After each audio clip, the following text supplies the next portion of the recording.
So you all broke the circle. What? What do you mean we? Okay.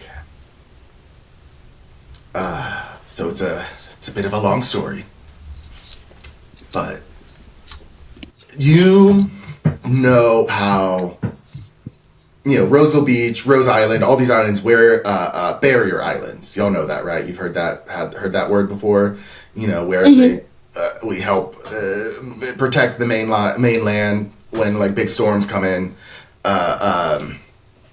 Things like that. We are a barrier island that way. Rose Island and Roseville Beach in particular is a bit of a barrier in a different way, in which there is built into the foundation of the island itself is a circle that protects this plane of existence from eldritch beings. And that explosion that happened in town yesterday was, happened got when they got too close to some of the deterrent. There's some deterrence around the epicenter of the circle that is kind of like the key, the key and the lock put together, and you guys yanked the key out, and so the door's wide open at the moment. How do we put the key back in? Do you still have that, the big old slab?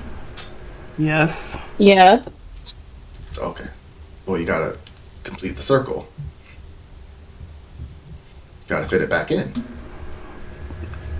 Does that involve any of us having our body possessed, dying, or Staring at the sun for like the rest of our lives?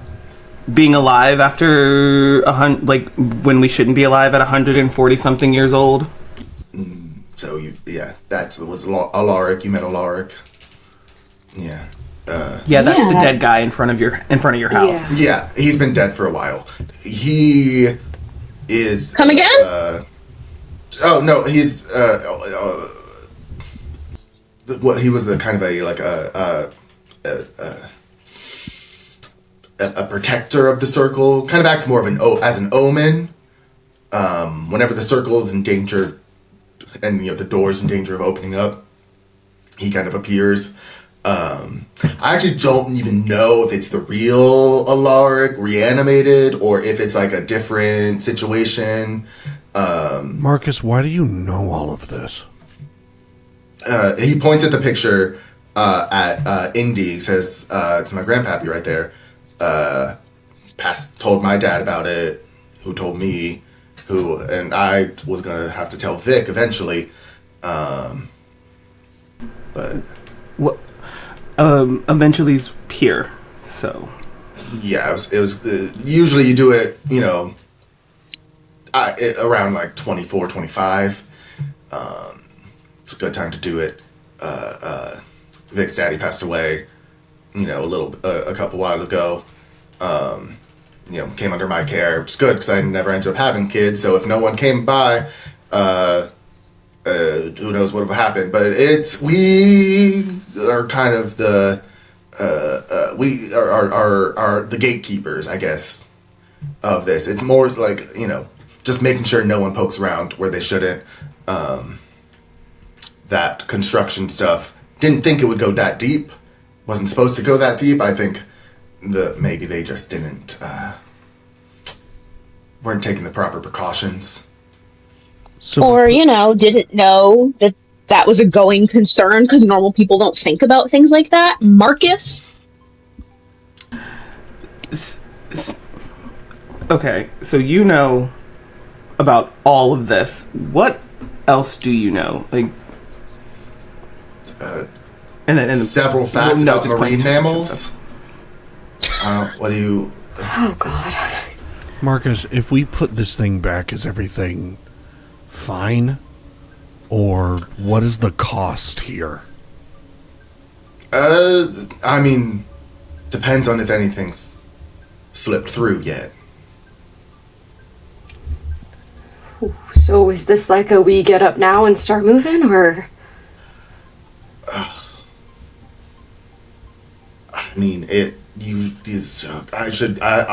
have some books back at the library in my secret stash that are about, might cover this ritual, give you some insight on what's going on with it.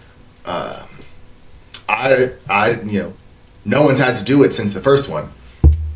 It was 80 years ago, so. But wait. There's one thing that feels wrong, or maybe it was just things leading up. You, honey, the woman at your care center, she said the circle will be complete. Mm-hmm. We didn't like it was broken before we did anything. Right. Yeah. Right. It could have just been an omen, but if it was already broken, I mean, I don't know. It could have been a warning. It could have been, something from the other side. Things sneak through. This Roseville Beach is not a normal town. You all know this. There's strange goings on, strange people. He looks at more when he says people. We don't talk about it, but we all know.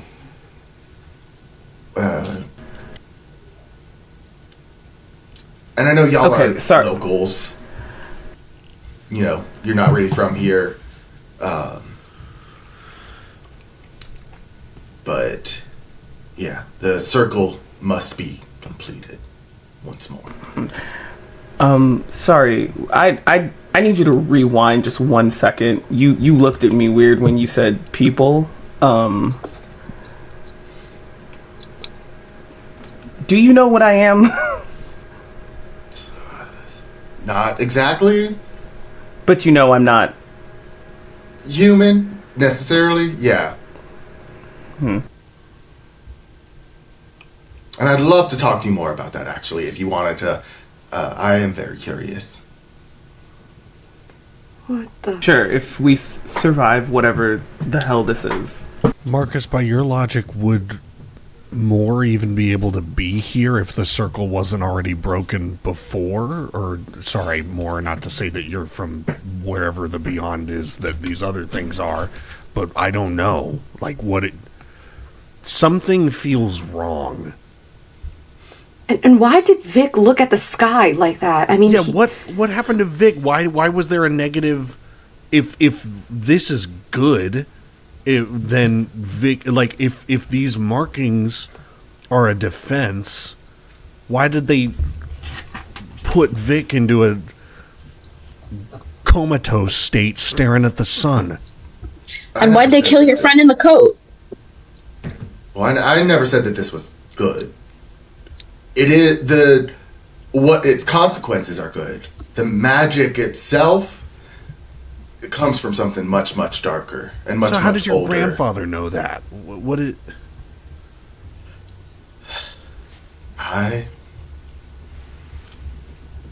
They just trusted in each other. They did their research, found this, and they tried their best.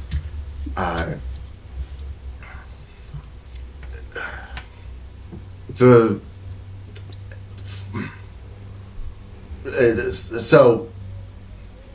Alaric, I think, already died and then got claimed by the circle.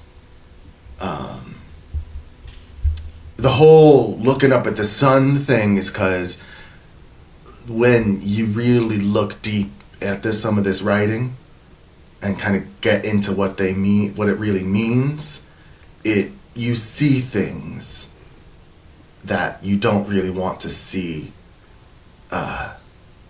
and instead of a fight or a flight situation, your body reacts to blinding by looking up at the sun. Great. Try and burn that memory out of your eyes. Jojo, I think you blink and kind of still see that after image of text that almost appears as smoke in the room around you. So ultimately, we are just caught in the middle of some bad guesswork with world-ending consequences. Yay. Yeah, something like that. So why do we have to do it? If it's your job to be the guardian of all this, pardon my French, bullshit, why don't you fix it? I ain't the one who broke it.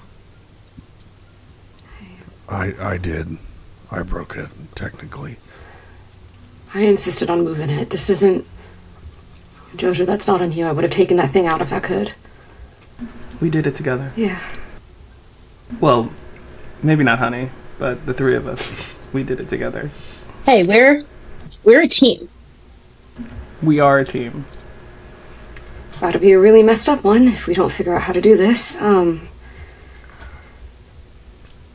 Can we, shit. Vic is still upstairs. Do we leave him? Is he just gonna wake up and stare at the sun again, or?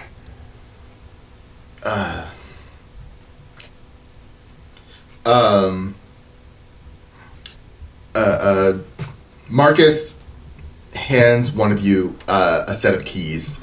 He says, listen, I'll stay here with Marcus. I'm Marcus. I'll stay here with Vic. Make sure he's all right when he wakes up. He didn't look at the whole thing, right? No, just the part that I had copied. Okay, then he should be fine. I think. It's all... we've been guessing for about 100 years here. If not longer. This is the successful time that this ritual has happened. There's been other times that they've tried it. I think in other places there's not much records of it, because a lot of people don't like the results that happened there. Fair. Yeah. And it... you see, Marcus kind of stares off a little bit, thinking for a second. He says, but y'all ain't gotta worry about that. Right now, I just want you to go back to the library. In my office, there's a filing cabinet. Bottom drawer has Grandpa Indy's notebook and has the instructions on how to reform the circle. Dan, question. Is the construction site like closer to the library or closer to us? It's pretty much in the middle. Okay, cool. After Marcus says that, Moore goes to his room, grabs the comforter off his bed, throws the comforter over the shawl and wraps the slab up, and it just kind of comes back in the room with, all right, well, probably shouldn't leave this with them if we're gonna do this. Yeah. Marcus, I swear to God if you're fucking with us. I think I kind of maybe silently have an aside with everybody and just go, I don't necessarily want to leave this guy alone in our fucking house. It's okay. Tammy will take care of him.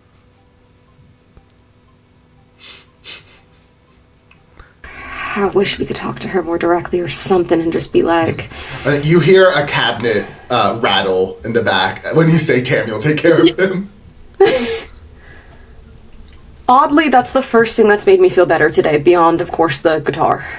Why is Tammy here if the circle's been fucking closed this whole time? I don't know. None of this makes sense. So, okay, here's my... one, I'm I've been here since... What's the phrase? You were here before time people were immemorial. here. You're primordial. Yeah, I'm just a part of this world. I was here when it started. Oh. And I'm assuming... way less conscious than I am right now, but I was here. And I'm assuming Tammy is a person who was from here that died and is now in the house, so is also from here, like the three of you are from here. So not quite something that's beyond. And like turns to Marcus. When you talk about things getting from the other side, are we talking like Cthulhu like things? Eldritch horrors beyond knowable imagination. Yeah. For sure. Okay, for sure. so It, like, you know, it would make the taking in one of them and like kind of observing one of them would make, you know, burning your eyes with the sun seem like a walk in the park. Non-Euclidean shit. Yeah. Awesome. Great.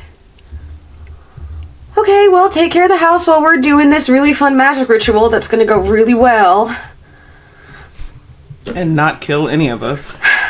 It shouldn't. Fuck this guy. You literally, this guy. you literally said other things have had worse consequences. So Yeah, but the first time they did this one, it worked fine, and we have the notes on it. So as long as you're Is not there stupid. like a bullshit meter roll to make on this man? I know he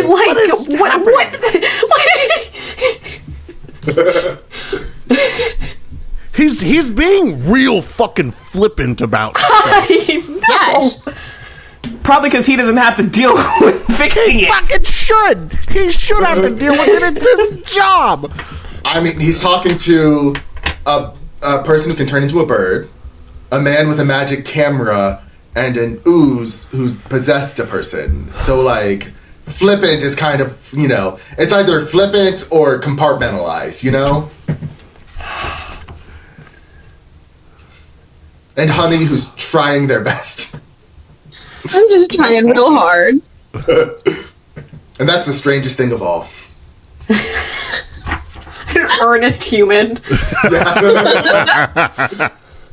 Amongst the magical and primordial beings.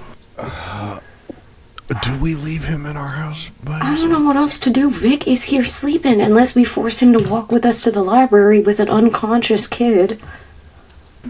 We just gotta leave him here, and we aren't splitting up. No, we are not splitting Hell up no. at all. I mean, is the care center on the way to the library?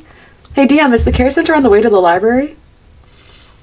I mean, it's within a couple minutes of each other, of, like, the library. We can totally just, I mean, more not to volunteer. I also a little sore, but I'm still strong. We can just take Vic, be like, hey, much love. He should actually go to a hospital. You were totally right. Let's just drop them both off at the care center and then keep on to the library. We could do that. Right? And we could talk to Mrs. Langford while we're there. Exactly. Maybe shortly, though, because, you know, the whole eldritch horror thing seeping out into our world.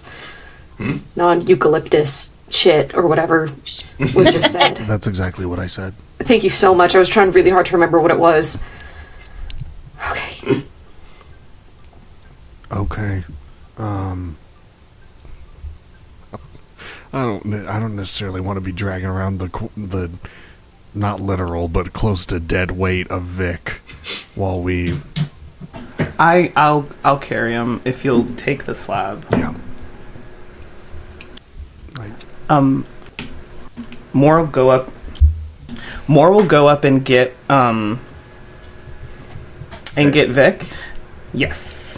And is pointedly not looking at the Shinies. but we'll get Vic and come back down. You see, when Marcus sees Vic, he comes up and kind of puts his hand on the other side of his head and pushes his hair out of his face a little bit and says, I should have told you sooner. This never would have happened if you knew. So it's not our fault. Put in So the you weight fucked up. of a civilization and people on a 21-year-old.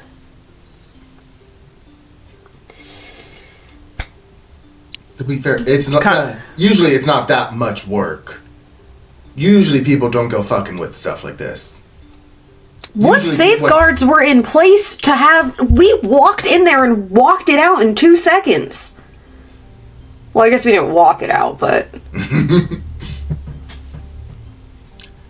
Listen, I'm doing this by myself, so I apologize that I wasn't on top of my game at, 11 p.m. at night. Fair.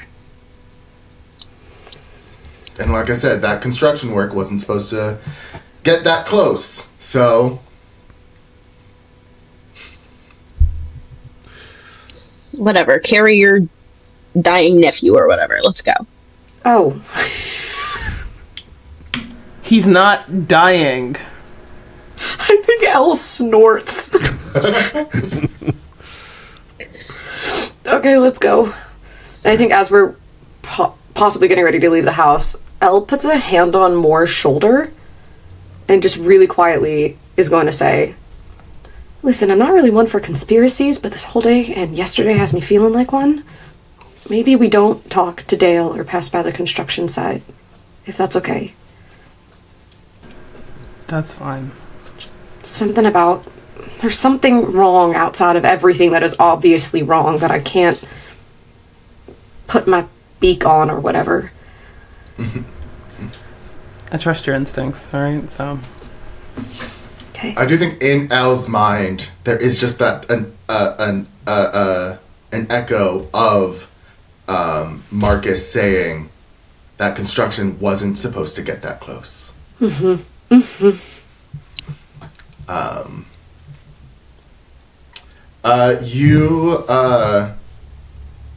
You all head across town. Jojo, if you want, your pictures are probably ready. They're probably developed by now. Dan, we've got stuff going on. You don't want to look at your pretty film? I fucking not right now, but I mean, I'll take the game master nudge when I got it. Like fucking yeah, I'll stop in and be Hey, like, you don't gotta.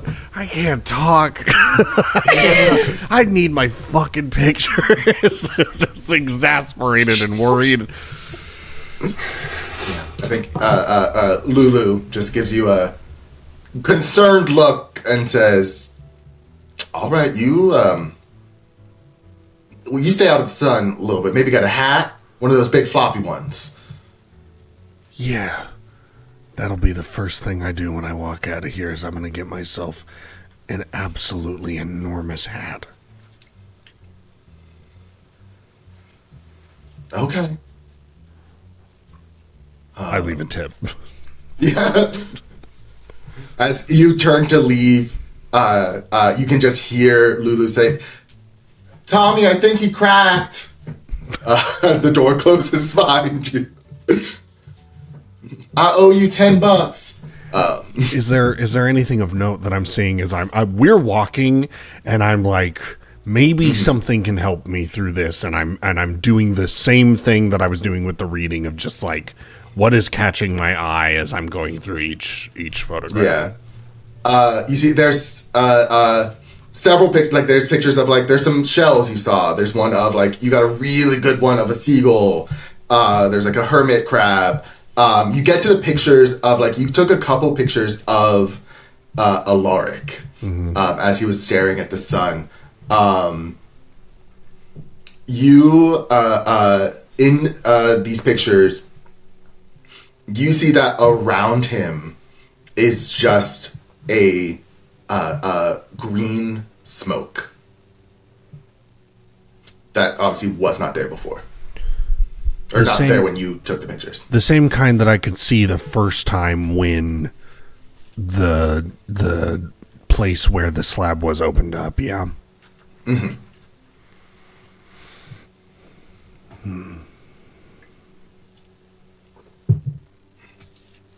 It feels like there's something.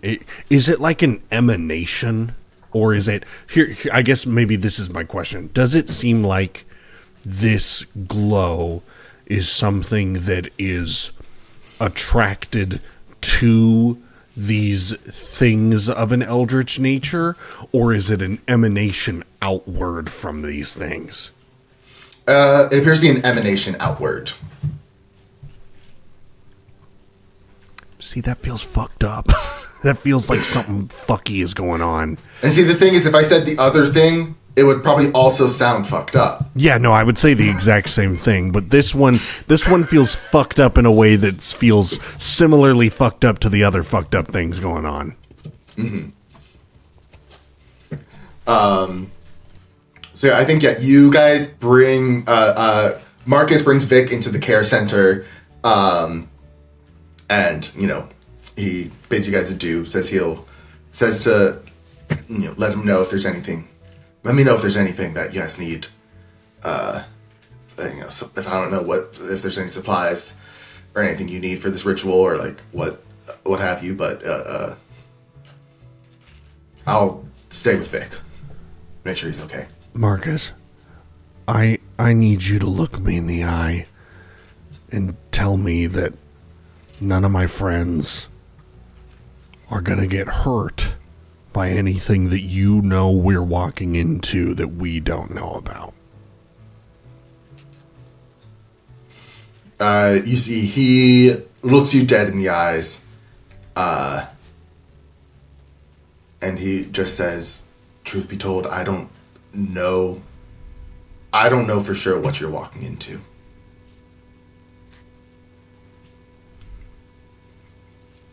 And I wish I did. It's supposed to be my job to know things like this, but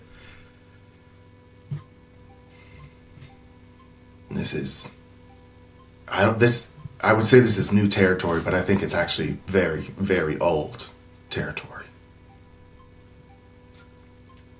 Okay.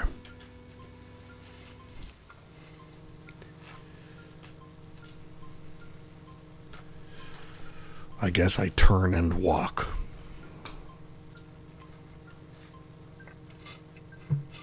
So yeah, you guys get to the library.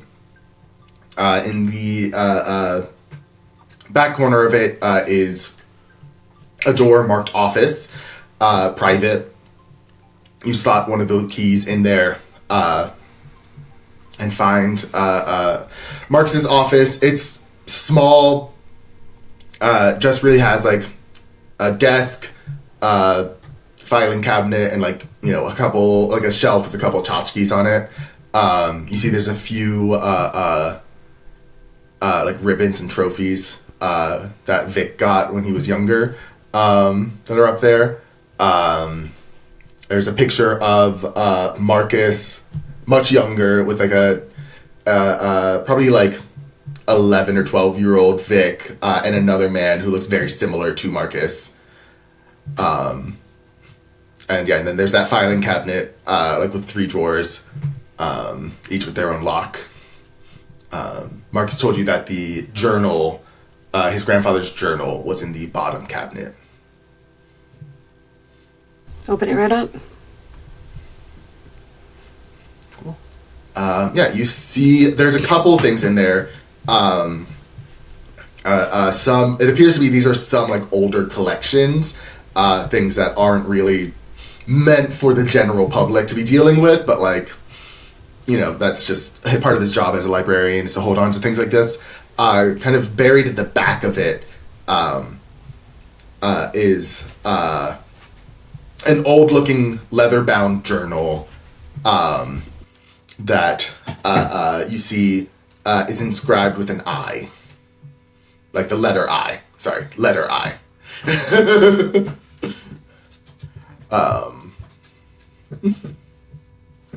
And like a little symbol of an ocean wave.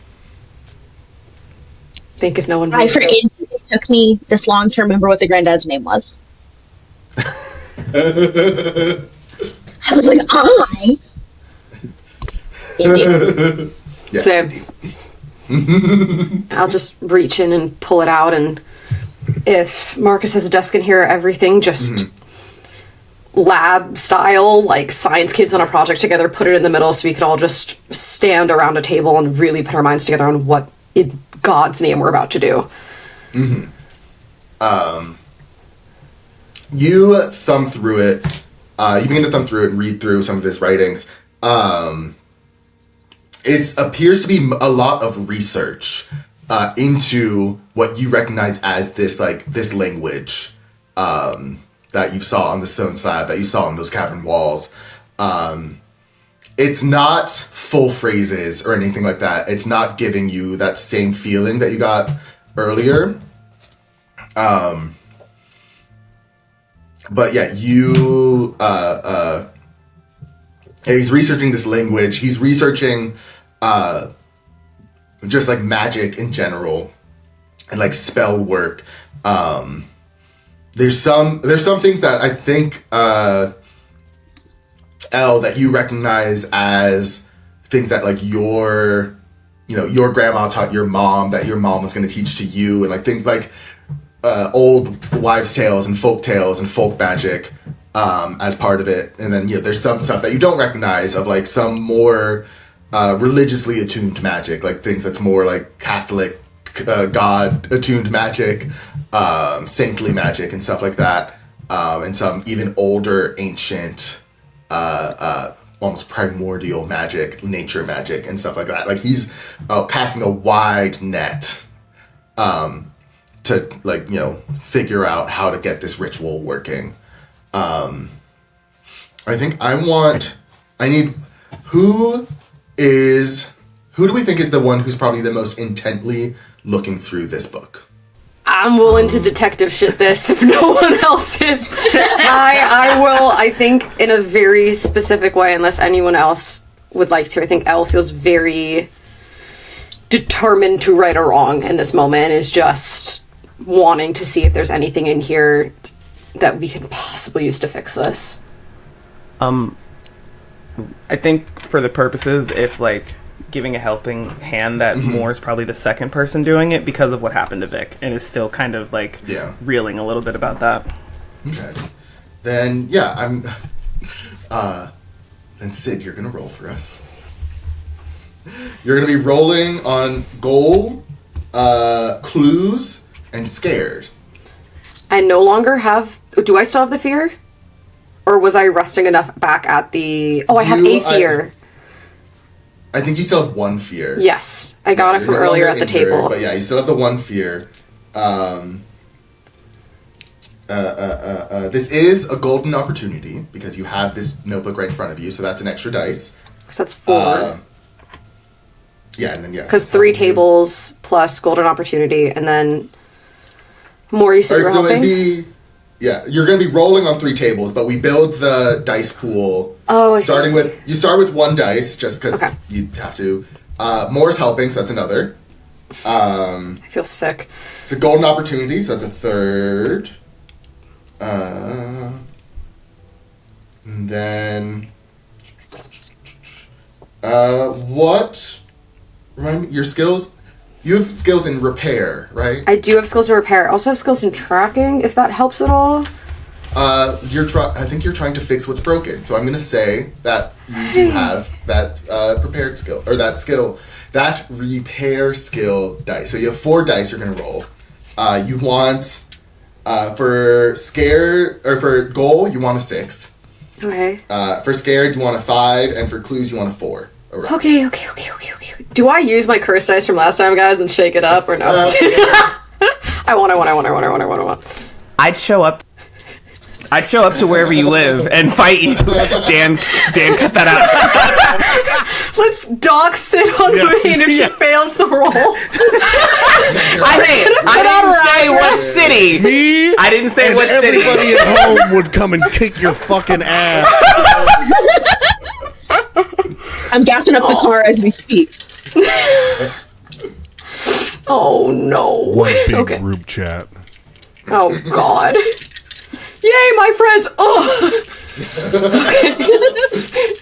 I used to play rugby, so I will talk with you like God, that. guys! I'm not a sporty gay, I'm just a gay! Okay. Wait, no, this blue one feels bad. I'm going to... God, fuck! Okay, yes, I'm gonna do this one. I have 4 dice. Please God. Okay.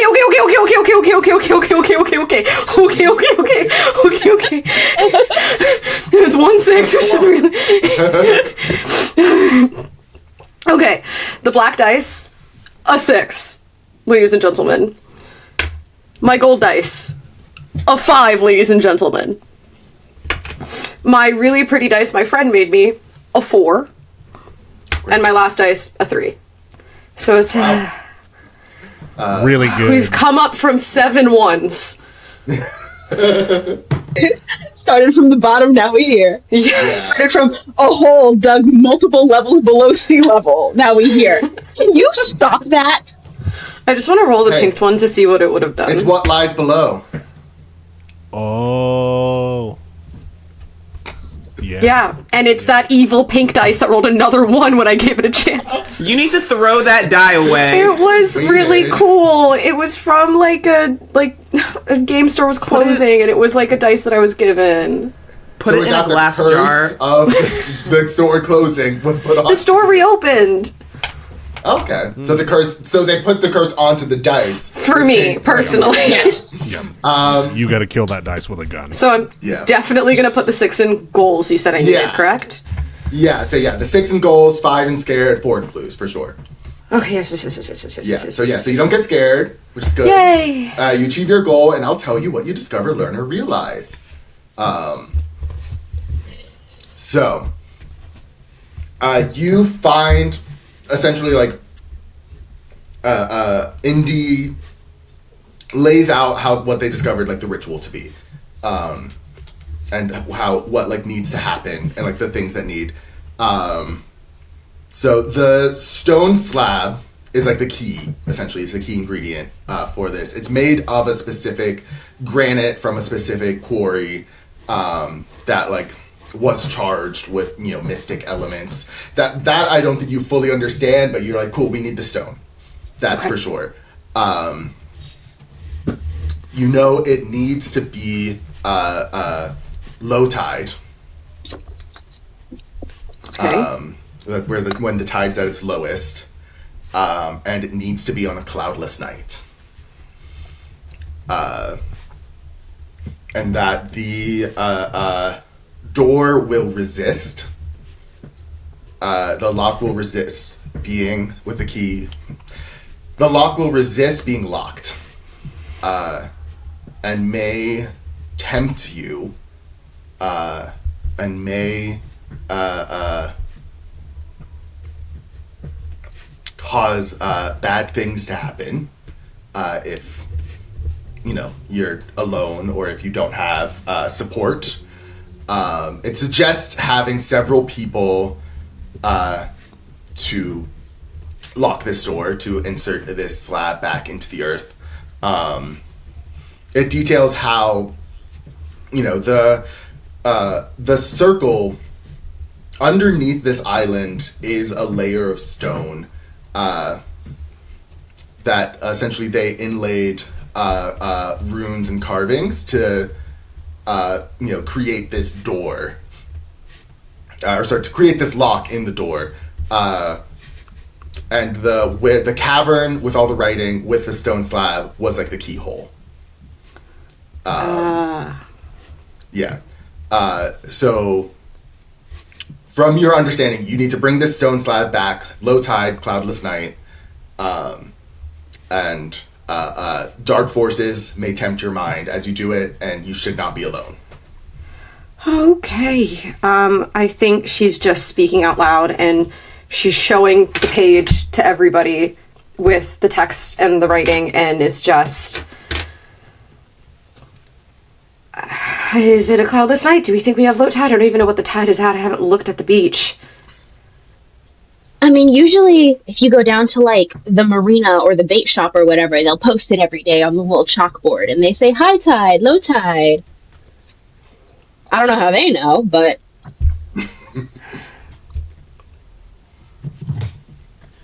Okay. If it's not tonight, then we need to be ready at a moment's notice. Yeah. Cloudless night, low tide, as many people as we can, which is us. And dark Should forces we- tempting our minds. Should we involve Marcus? no. Said as many people as pop. I don't like him and I don't trust him and I don't want him there. I Personally. think if Fair enough. tonight is our night, we can't really get him back from nephew at the care center. Yeah. I look Something at him. about...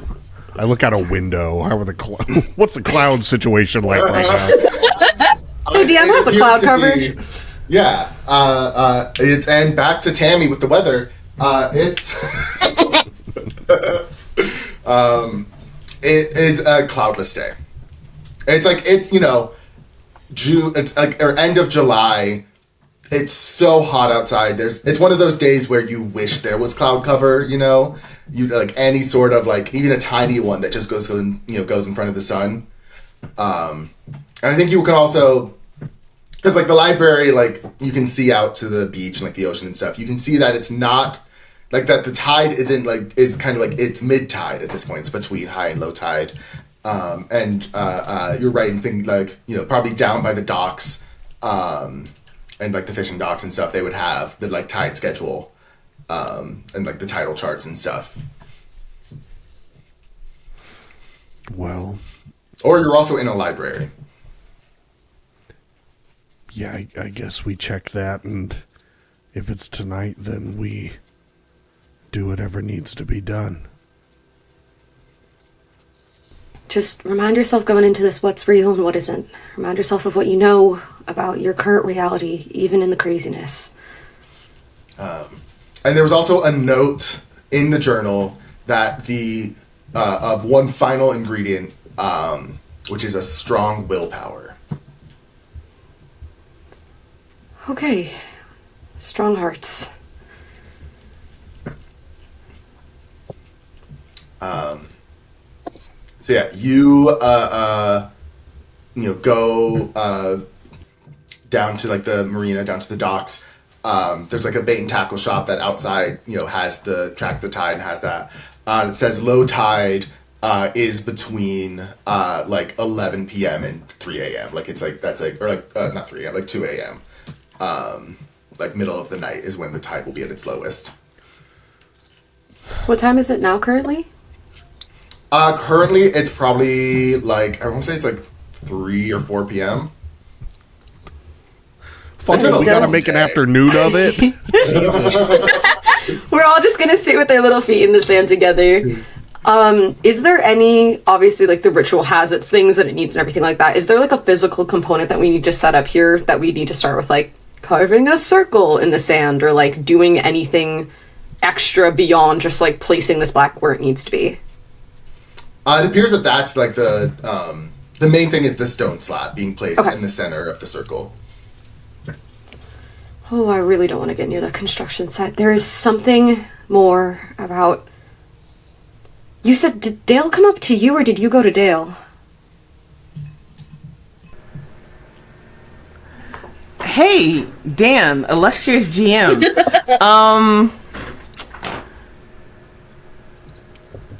I go up to... Well, I know I was walking by. Did I approach Dale or did Dale approach me?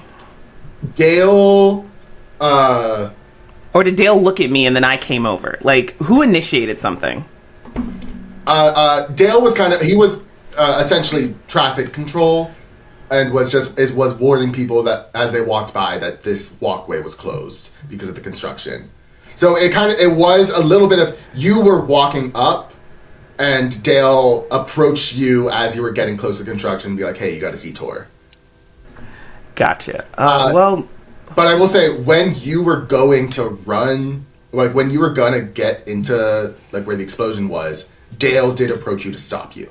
He didn't want you in there. Yeah, I do. I was just about to point that out.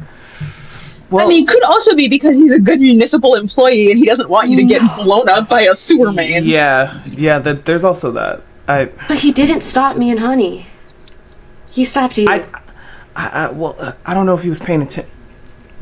I also, I was working on his friends, and then I said, hey, so I'm gonna go. I told him I was going in there because you guys went in there in case something went wrong, and then he tried to stop me. Marcus's phrasing that they weren't supposed to get that close doesn't feel accidental, and Marcus's attitude doesn't feel like Marcus has much to lose by keeping things from us. He's too casual about. Also, not to not to, question things from the beyond, that obviously we see things in our world that go beyond explanation. But what have we actually seen that is verifiably a negative thing from this ethereal other that Marcus is talking about? Everything bad that has happened has come from this circle. True. But we also don't know what the other side is. I agree. I think... I don't know what I think. I think we need a nap before we do any of this. Yeah.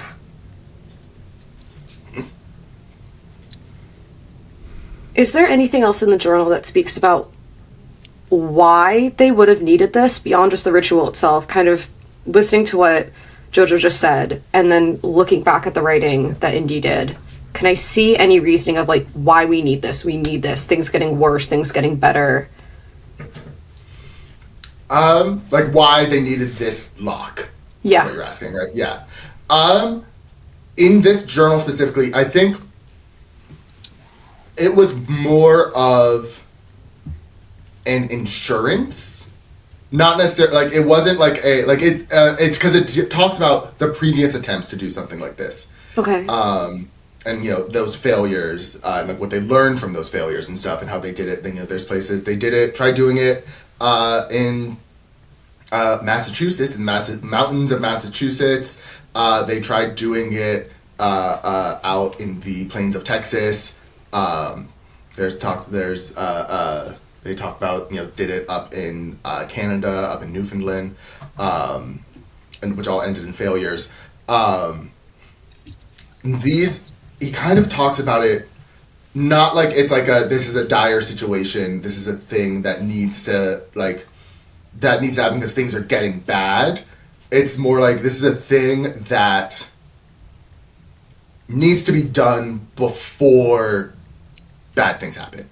Like it's a preventative. Like it's like they know it's a possibility of like some eldritch being coming from the beyond, and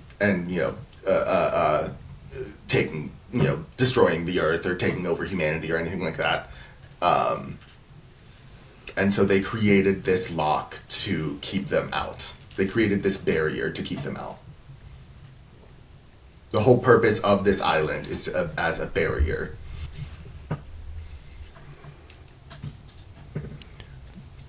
I guess to Marcus's credit, things were fine before the circle was broken. So if we are putting it back, then things should be fine again. Yeah. This is a random question, but should we I don't want to say weapon up, but if construction wasn't supposed to get that close, and I'm guessing that someone maybe wanted it broken for some reason, maybe going into this thing with like a wrench.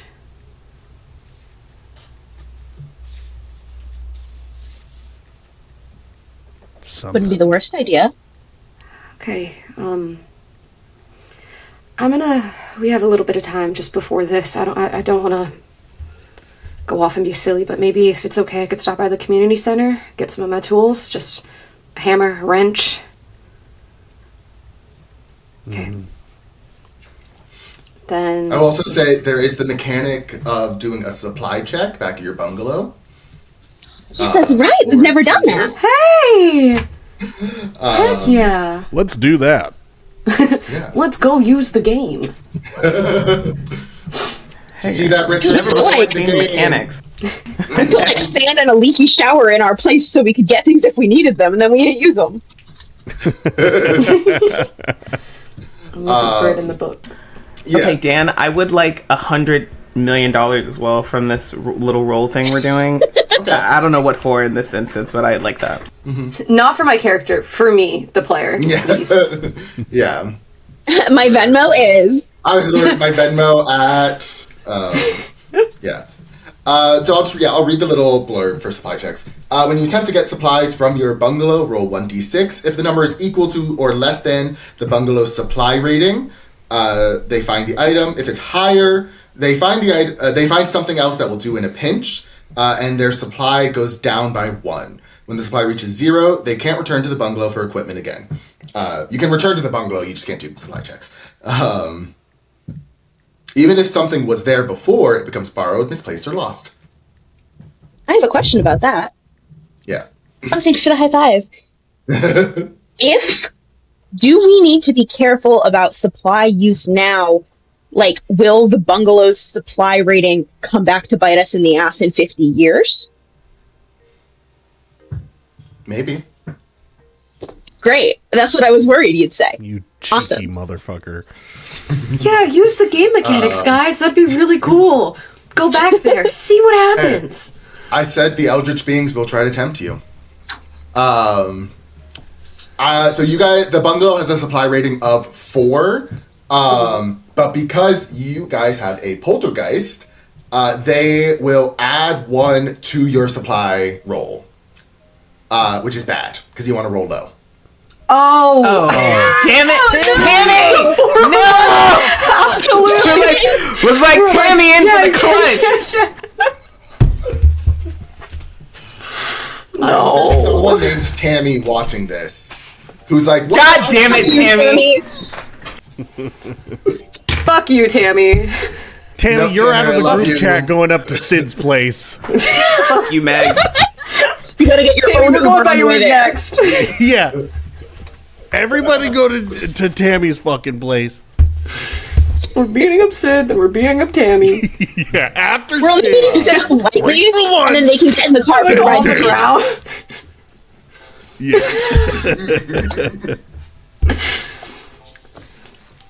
Who wants to do the first roll? Yeah, only one of you does the roll. Wait, hear me out. I do think someone else should do the roll, but I do have this cursed ass die that has been rolling ones like nobody's business. Then absolutely you should do the Tempting. roll. No. Wait a minute. You know the whole mean girl thing was like, stop trying to make fetch work. It's not happening. Stop trying to use that fucking dice. Sid, I know where you live. How pretty it It's is. one time at work. It is. It's pink and it has blue and purple inside and it sparkles. Okay, all right. sold on No, I'm You know fully what's it? bidding. Please, somebody else do this. You know what, Sid? We're putting the. This is in your Sid. hands. No. No, sorry, this was a bit. It was a bit. How do you sync it up? Sid. I'll do it in post, it's fine. Got it. Good. I'll do it in post.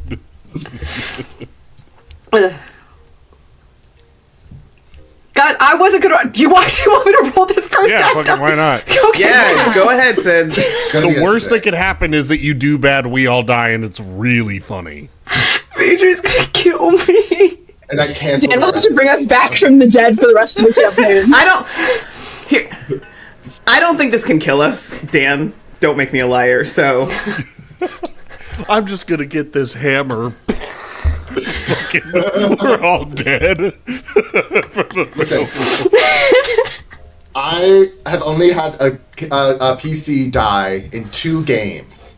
Make it a third. One of them was VJ running it, is all I'm gonna say. In zombie it was order. a zombie apocalypse game. So I was the only one who died. Oh boy. Okay, do poorly for me. That is a fucking 1. Everyone who doubted me and this fuck ass dice.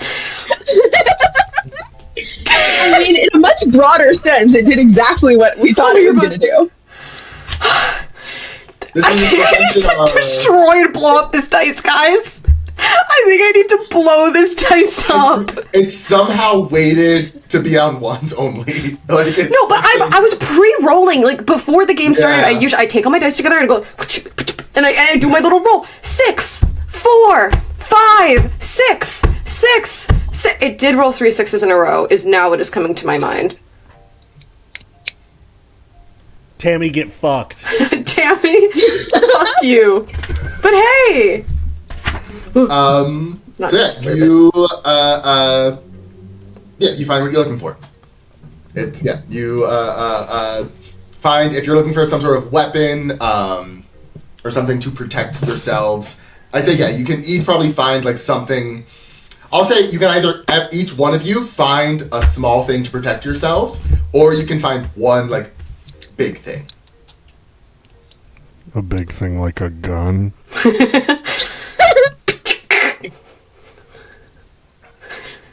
We could have a shotgun. Like, if we want a gun, I was planning on just using my magic anyway. So. Do we want a gun? Can we get a gun? Me also, but also gun. I don't have magic. I would like a gun.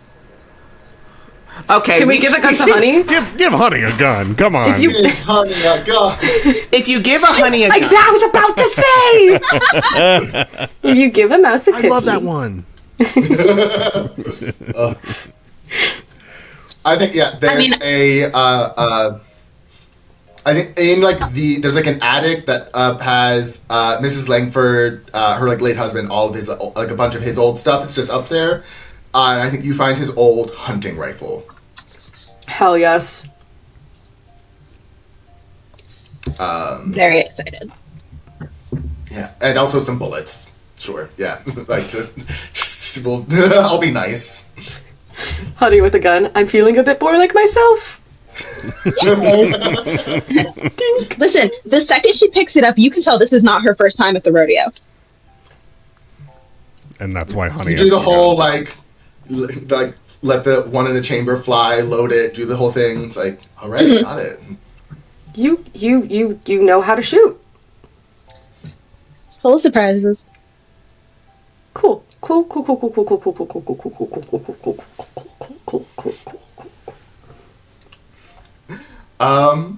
So yeah, it's low tide isn't until late tonight, around 11 p.m. What do you guys do for the next several hours after you give Honey a gun? Sit with a rifle on the beach with a beer. Just like a real American. I don't know, Dan. Just like shooting people, just because. All our bullets are gone. Complete waste. we're just playing duck hunt on the beach like a bunch of assholes. Hey, it's the 70s. Worst things have happened. I think Moore does two things. One, he goes into his room, he closes the door.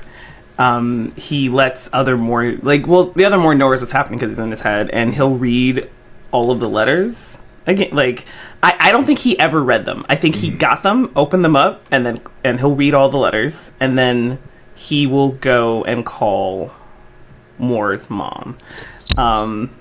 When if his companions are not by the phone, if there's a point where he can just get to the phone, they're out on the call beach Moore's shooting mom. seagulls, so. Cool. No, Yeah. not really. When if there's a moment in these next few hours where Moore can get some alone time, even if it's just for like 10 minutes or something, he will call Moore's mom, and we'll see if he can't let Moore take the reign.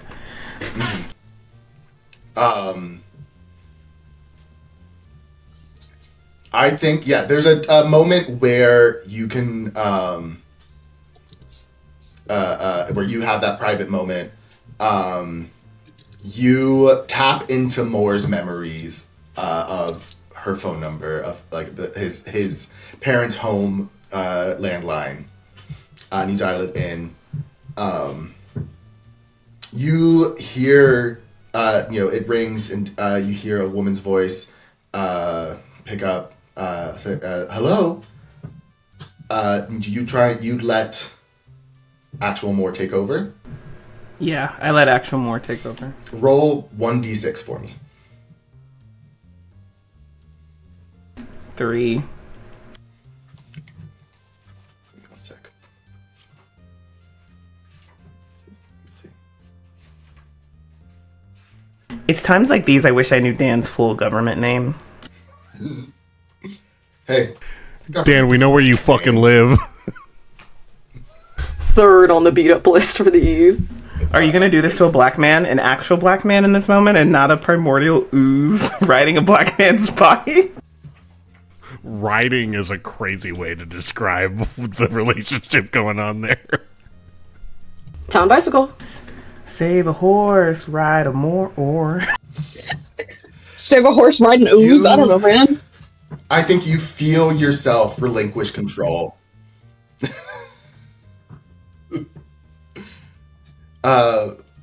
More, you feel yourself relinquish control over this body.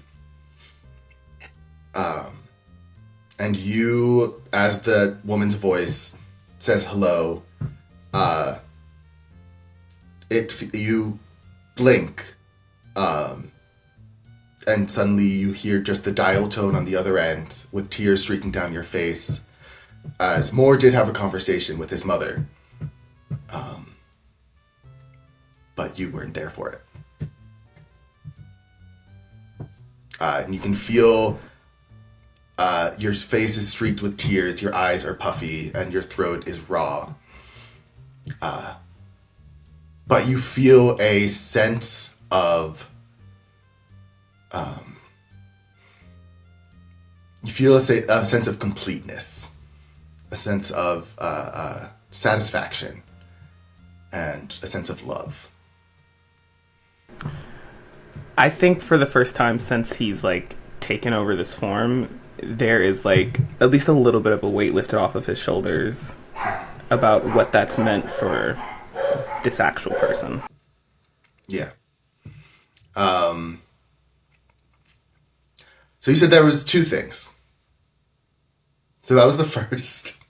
Oh, I read all the letters. I read all the letters. Oh, you read all the letters and then did the call. Yes, and then did this. Yeah, because I never read them before, so more. Gotcha. I was like, he needs to know what they said to. What is everyone else actually doing, I guess? I think JoJo genuinely, like, goes away from everybody, like, maybe ill-advised of people kind of trying to stay close together. JoJo just finds a spot on the beach, and stares out at the ocean and just kind of, like, for however long JoJo can sit there, watches the tide slowly, centimeter by centimeter, recede, and thinks about every other direction that he could have gone today, and thinks about him taking this lock out of its place, and just worries that the mistakes that he's made are far too tangled to walk back at this point. I think there's a moment, as you're sitting at this beach, the tide slowly receding, a small tide pool forms in front of you, and you can see some shells and a little starfish, maybe some teeny tiny fishes, and I think you instinctively reach for your camera to capture this moment, and as your finger hovers over the button, over the shutter button, you just have this thought of, your choices and your decisions have led you to this moment and to this feeling right now. Is this something that you want to capture and hold on to? Does JoJo take that picture?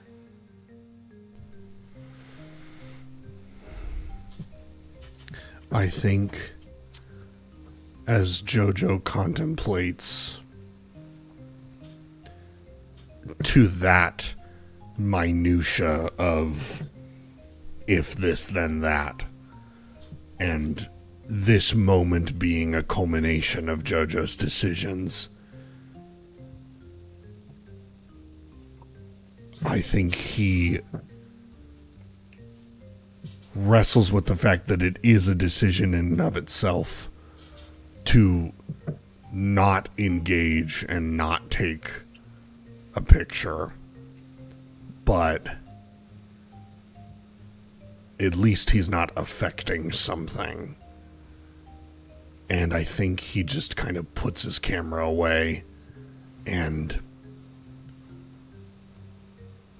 takes a second, or not even a second, just a moment to try to not do anything. And he does not take the picture. And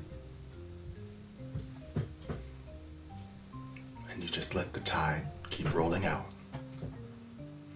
Honey and Elle, what are you guys doing? You don't have to be by yourself either. You can be hanging out together or trying to do something or... I think that with Jojo on the beach and more up in his room doing slime activities or whatever, Honey's gonna come up to Elle and go, "Hey, I just remembered there's something upstairs I wanted to show you if you have a minute." Yeah. What's up there? Or I guess you'll show me. Okay. Once we get upstairs, Honey pushes aside the beaded curtain, and then turns before Elle can come in all the way and goes, "I just wanted to be alone with you for a few minutes, and it's okay if that's not cool with you, but we're about to do something really scary, and so I figured I should do the other thing that scares me."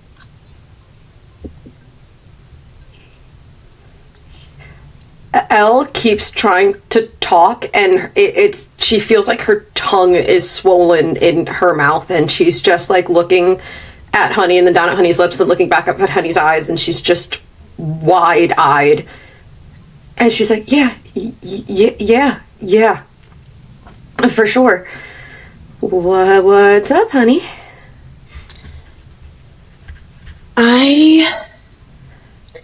We've spent this whole summer talking about what you look for in somebody you like, and I've been looking around, and every single time I just find myself looking at you.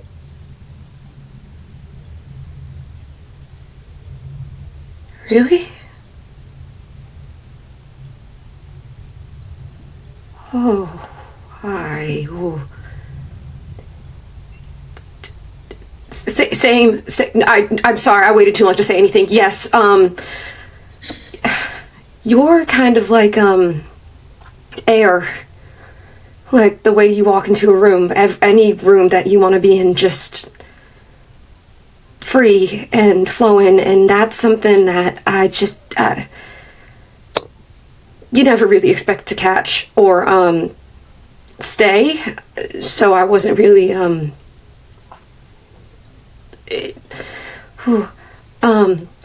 I did not ever think I was going to have this conversation with you.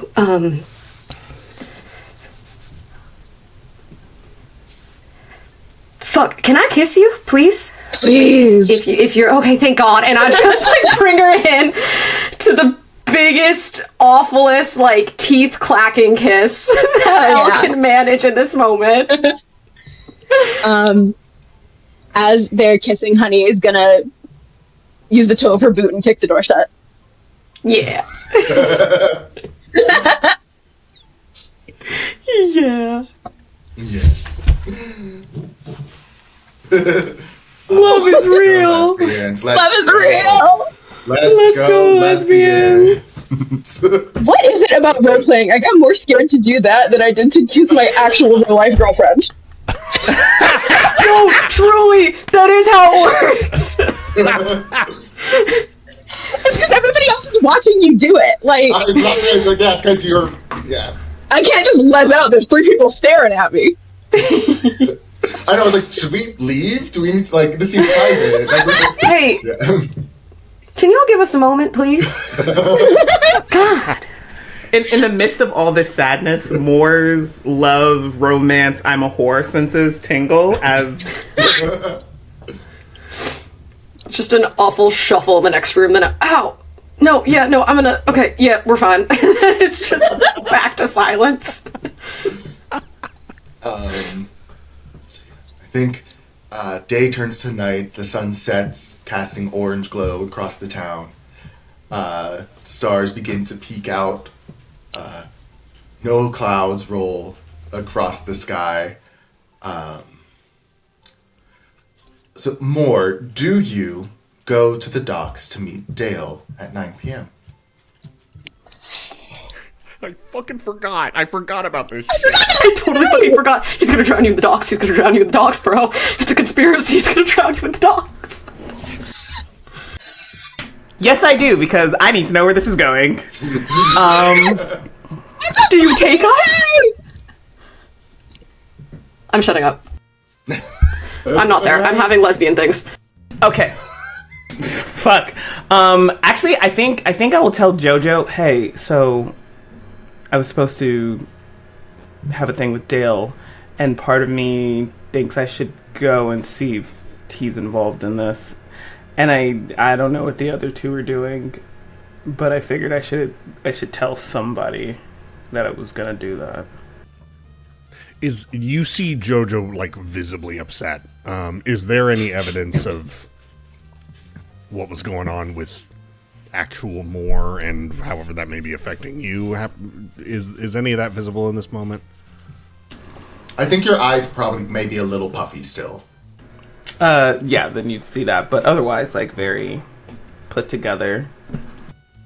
Are you wanting backup? I'm the one. I've said a bunch. We can't go by ourselves. We shouldn't be splitting up at all. And I feel like it'd be really stupid to go by myself. But also, what I am, I won't die if something goes wrong. I'll go back to my pool, and I'll be back eventually, just probably not in any of your lifetimes. Versus, if somebody comes with me and something goes wrong, I don't... Well, I don't want that to happen. And if the others are busy, yeah, I don't want to... If you need me, I'll do everything I can. I don't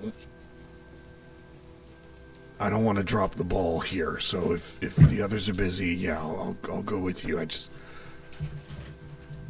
I think what I really need is somebody to know if something happens. If something happens and it's bad, you leave. You don't stay. You don't help me. Okay? You run, you tell the others, and then you fix this. I get what you're saying, Moore. I don't really fix things. Fix the door. And I think he'll grab like a piece of paper and write down like a name, a phone number, hand it in, and whatever's left, you call her and you make sure she gets this body back, okay? This body?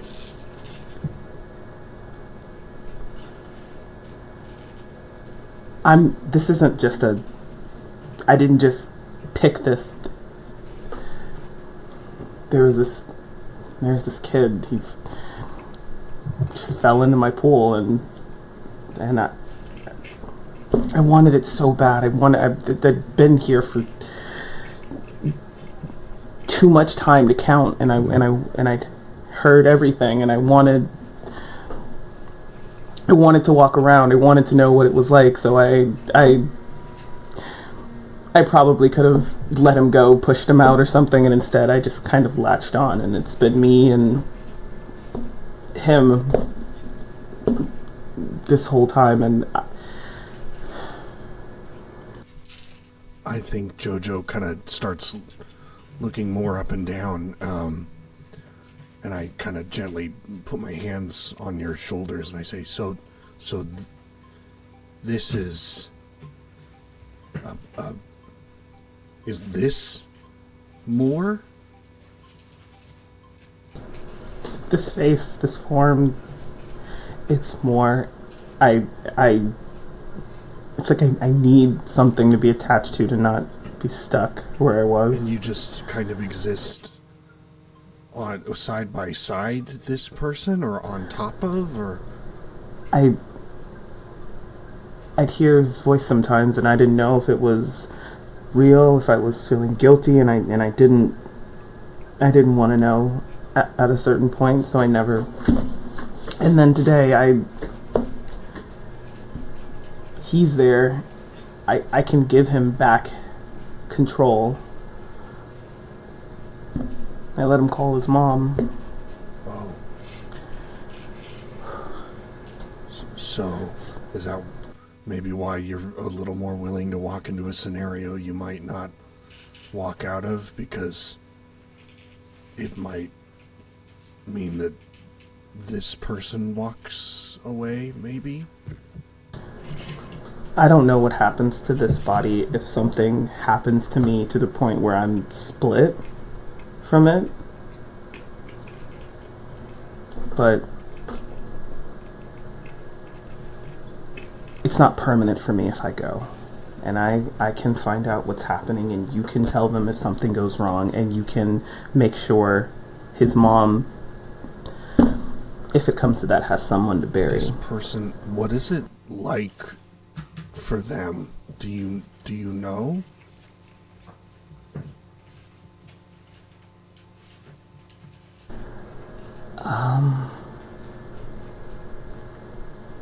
From us actually talking, it sounds like it's like being in the back seat of a car, or right next, like in the passenger side, and you could say things, you could speak up, but you're never the actual one in control. Jojo kind of looks at the ocean, maybe like a beat longer than what normally would happen in a conversation, and he looks back at you and he says, so what if you moved to somebody else?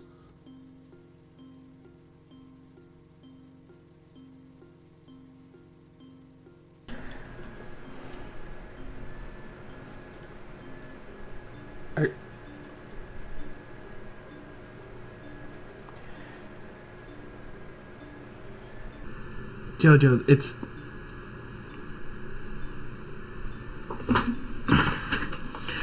I don't know what that does to Moore. But do you know what you're asking Well, me? if you said it's like they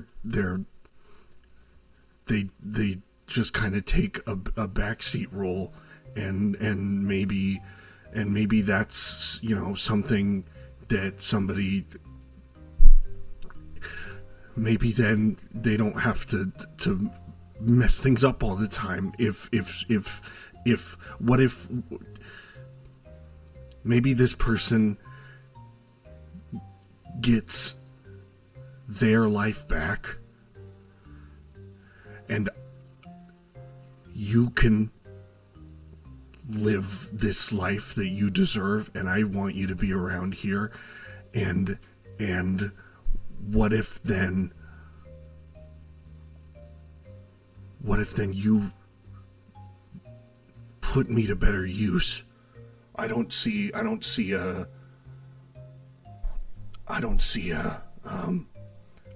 feel like there's, sorry, what's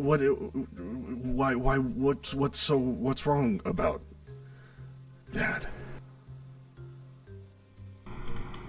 I stole this kid's life. I stole his life, I stole his memories, I stole his body. I'm sure I made choices that he never would have made, and he said he wanted to not be in charge, but I didn't.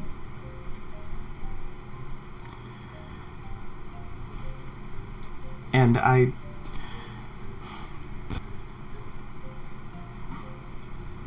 I wouldn't wish that on somebody I hated if I hated them. Why would I?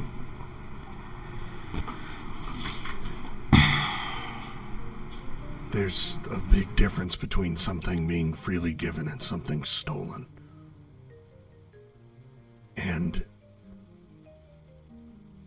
if this helps you and this person, I think it would help me. And if it didn't, then I would say something from the back seat. But I don't want to turn your whole life upside down just by... If it's a way forward you want to take, I think it might be a way out for me.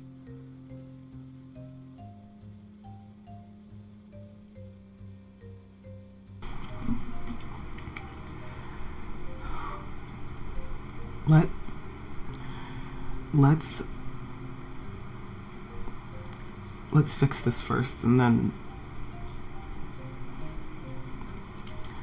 let's fix this first. Okay. And I think Jojo just starts walking with you, letting you lead wherever you're going to meet Dale, and starts talking about how he'll stay afar and to just keep an eye. Hey, quick question. What the fuck is wrong with both of you? I feel physically How is that somehow gayer than what we just did? You two, you've been doing a Meisner like mirror exercise this whole time. Like you've been doing the same thing. Yeah. I want to What say else my were we defense supposed to is do? Tanner's fault.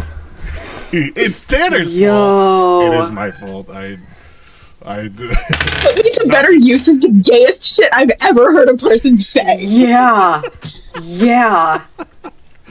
It Also- is, not to get too far off the table, but it is my fault. I did immediately after our last session, I messaged VJ and I was like, VJ, I have an idea. And y'all know me at this point. I ran with it. You plotted? You're sick! You're sick and twisted! What? We were plotting about lesbian situationships that could go on for 50 years and will they, won't they of it all. You guys are plotting fucking body stealing. Listen, there's inherent movie. queerness in this whole thing. So really, we were both planning queer 50-year things. And I've always These said that.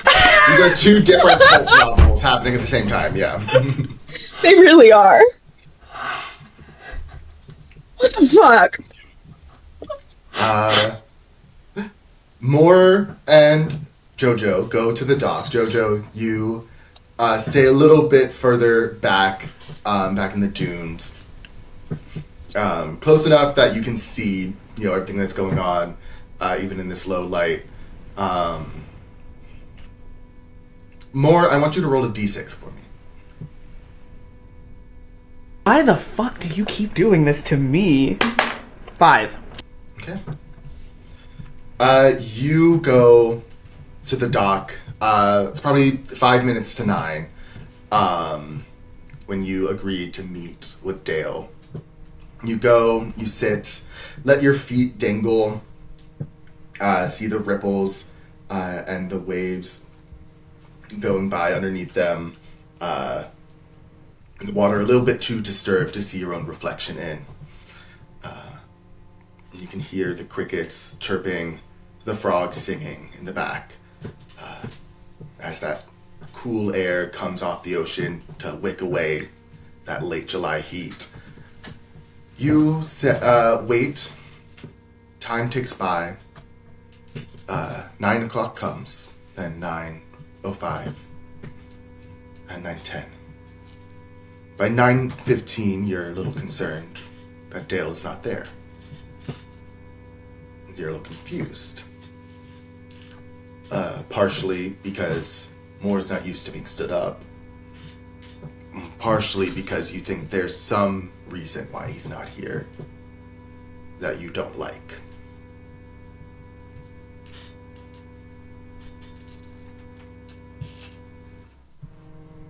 I think he waits till 9:20 just to give it one more chance, and if Dale doesn't show up, he flags down Jojo.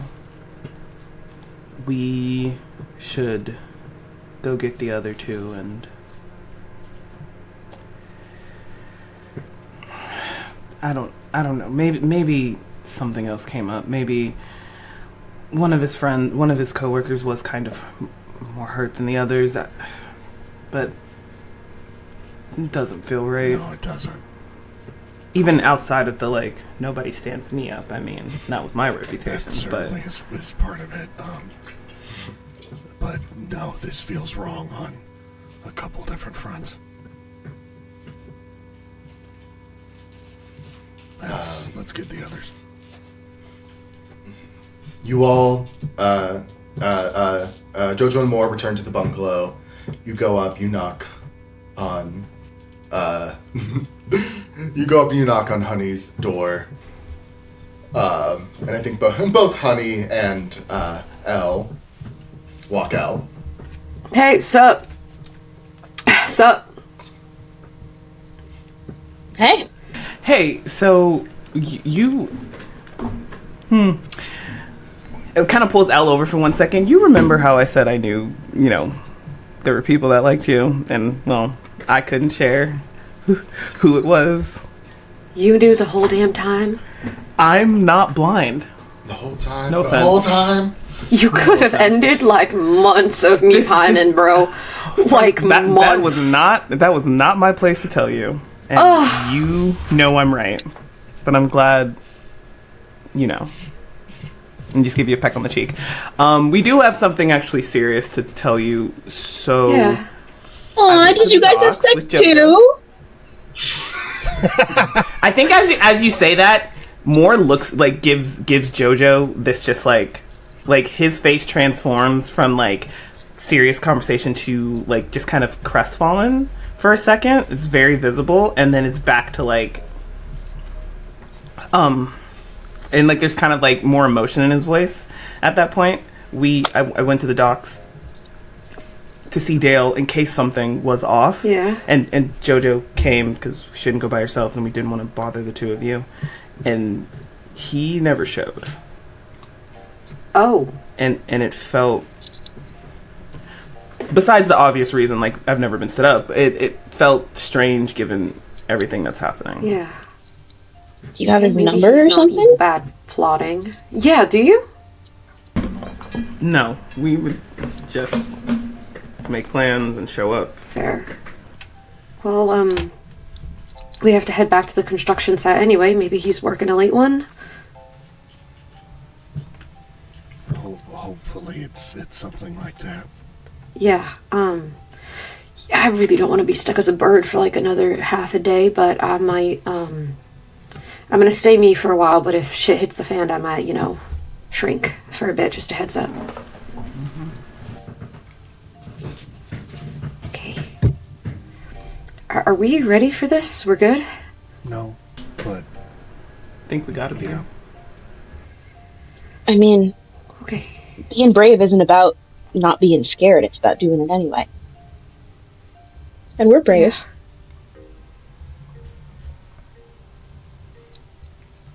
And scared. We can Yeah. do both.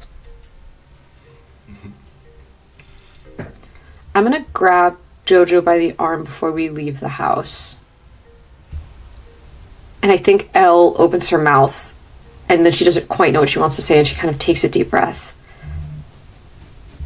I don't know if I've ever told you this, but whenever things have happened in the house, or just life has fucked us in stupid ways, or I've had a bad shift, you are the first person who makes me feel the most grounded. Not because you have all the answers, but because you are so willing to look at every angle. Every time. I don't know if I ever told you that, and just thank you for earlier. You've helped me a lot. I think Jojo kind of struggles to know what to do for a second until he pulls Elle in for a hug. And he says, "Thank you. I think I feel a little bit of hope for something that I haven't felt in a while. And I think it's gonna maybe carry us through tonight. Okay, but she's gonna pull back a little bit, just very gently and delicately just hold the sides of your face. You don't have to hold all that by yourself, you know that, right? I know. Okay. I know. Okay, time for ancient magic. That's gonna go real well. Kind of just give him a little punch on the shoulder. I think he just kind of maintains like that one little slip of what's going on, and then returns to analyzing and being ready. Yeah. You all gather your supplies. You grab the slab, your shotgun, maybe some, flashlights and gear. You gather your courage. I give Honey a high five on the way friends. out also. Hell yeah. Oh yeah. Hell yeah, brother. You gather your friends. You head to the construction site. The town is quiet. The moon sits low in the sky, waning, creating a halo of starless, dark night around it. And though the rest of the sky is dotted with constellations, not a cloud to be seen. The street lamps, there's only a handful of them because you're not allowed to have too many of them because it disturbs turtle hatching. That's a true fact. And also, I think there's also something with bird migration, but Clovers! Piping clover. I am a bird person. I was in L is also a bird. No, I'm a bug person. See? Wait, I have a bird tattoo in that same place. Oh my god! And then I have the rain cloud on the other. So Oh my god. What was I saying? You all make it to the construction site. Don't see any other people around. Just hearing the sounds of night, the sounds of summer, just hanging in the air. The wind has stopped. The air is still, and there's a humidity and a stickiness, and a bit of like uncomfortableness in the air as you approach the construction site. There's now just they put some 2x4s, some planks of wood across the whole. It's easy enough to remove them and get past. They're not like really nailed down. That it's been a little bit of a hack job, just trying to get things done quickly. How do you approach this? Well, strong hearts. Anything that we're gonna start feeling in the next few moments is gonna be bad and awful, and we're all here with each other. We all care for each other, and anything that tries to convince us that we don't is fucking lying, okay? Unless somebody else stated it, I'd like to say that Jojo has the slab under his arm. Hell yeah. More. Let me take the lead if something just... I'll survive it one way or the other. Okay. Okay. Who's the first one to go down? More. Hell yeah. More, you drop down into the hole. Again, it's not that deep of a hole. Maybe like from like the top of your head to the ceiling of the cavern is like less than a foot. You drop down and splash as about 8 to 10 inches of water fill the bottom of this hole. That wasn't there before. No. Is it like seawater? Is it like sewer water? What am I smelling? You shine your flashlight down. You see the water you don't see the light go through the water. The water is dark, black and murky. It doesn't smell of anything. There's no salt. There's no normal like seaweed smell. And that's more concerning than if it did smell like something, actually.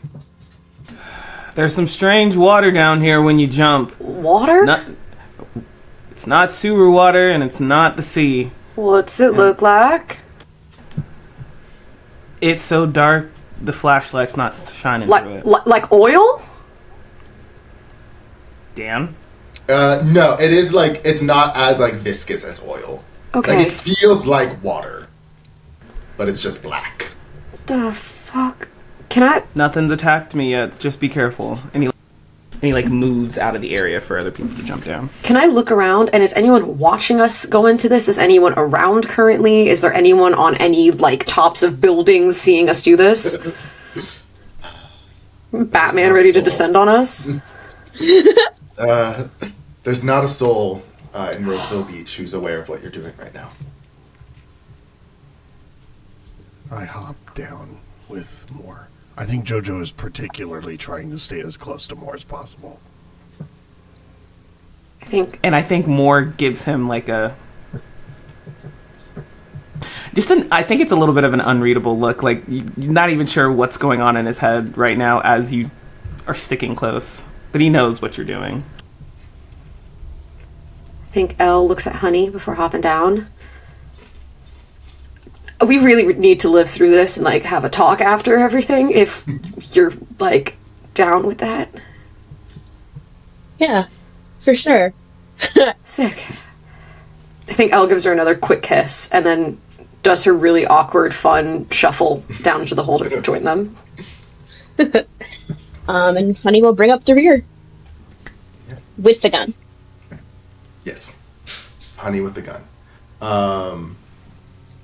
Just the name of her biography. You all four now stand in, fairly like ankle deep water that feels cold. Not like icy cold, but just cold as in like just cold enough for you to notice. It only ripples as you move. Only ripples around your ankles, otherwise is stagnant and placid.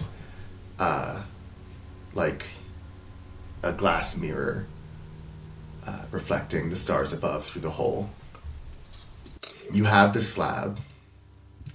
You know where it goes in the center of this room. As you unfurl the slab from its various comforters and shawls and whatever you have it wrapped in, it begins to glow.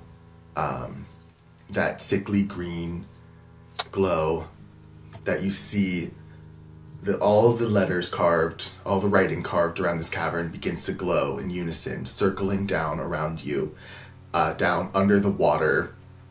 You can just barely see beneath this murkiness the glow of the letters that stop in that center hole.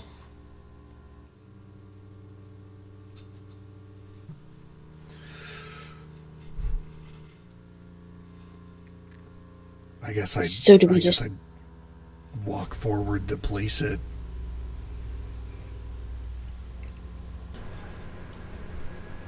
Do you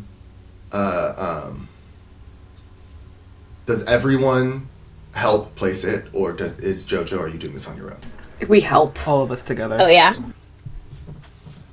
Jojo lets him help.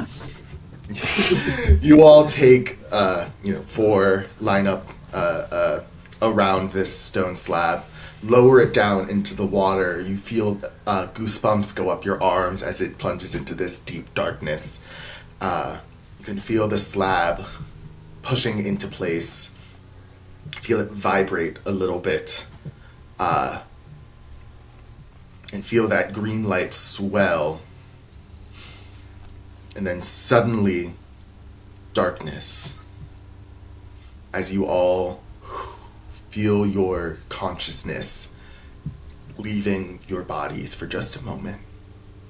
And I would like for everyone, except for Jojo, to take off your headphones. Oh no! It feels wrong, it feels wrong. Good luck, you got it, you're so cool. Jojo, you feel your consciousness floating in this miasma, this kind of void of nothingness. You feel weightless, both physically and emotionally, like nothing matters. And you hear a voice, you hear your own voice whispering, coming from all around you, and says, I can give you that freedom you desire, that freedom from choice, that freedom from decision that hurts others. I can give you that.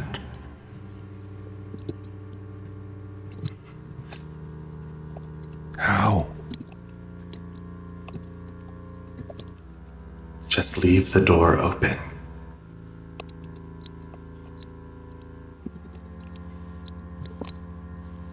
For you to do what? For me to be free like you. That's all I want. I want to be free. Don't you?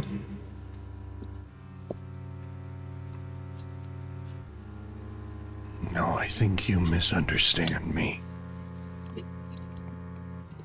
I don't want to be free. I want to stop hurting the people around me. I can give you that too. I can give you anything you want. Just open the door. I think you're going to be one of those things that hurts the people around me. You feel yourself return to your body. Now you feel your consciousness leaving your body. You feel yourself floating in nothingness. You feel yourself spreading out amongst this miasma and this void, and you hear a voice. You hear your voice speaking to you from all around, saying, I can give you the freedom that you desire. The freedom to fly wherever you want, free from consequences, free from responsibilities, free from those who chase you. You just have to open the door. Let me in. Consequences. You know, it used to be the thing I was the most afraid of. Then they brought me her. I'll take all the trouble I can get, thank you. You can Fuck be off. free with her. Oh. Your strong willpower, you feel pulse out. You return to your body. More. You feel yourself, your consciousness leaving your body, which isn't a new feeling for you. In fact, the new feeling for you is having a body in the first place. You feel as if you're back in your pool, back in your miasma of consciousness, with no feeling, no senses at all. You hear a voice coming from all around you. You hear Moore's voice coming. And you hear it say, you can be free. I can free you from the guilt you have, from the shame you have. You can have this body, have any body you want, feel the world, see the world for what it truly is, explore. You won't have to ever go back to what you were once before. You just have to let me in.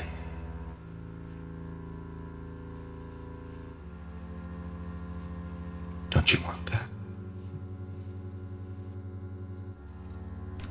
I think as he hears Moore's voice, the voice that he's so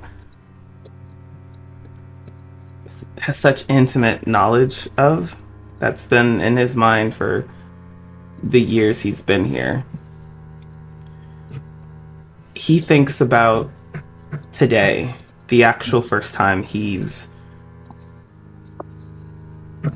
reached back, confirmed what he was afraid of, about how he gave more control and let him talk to his mom.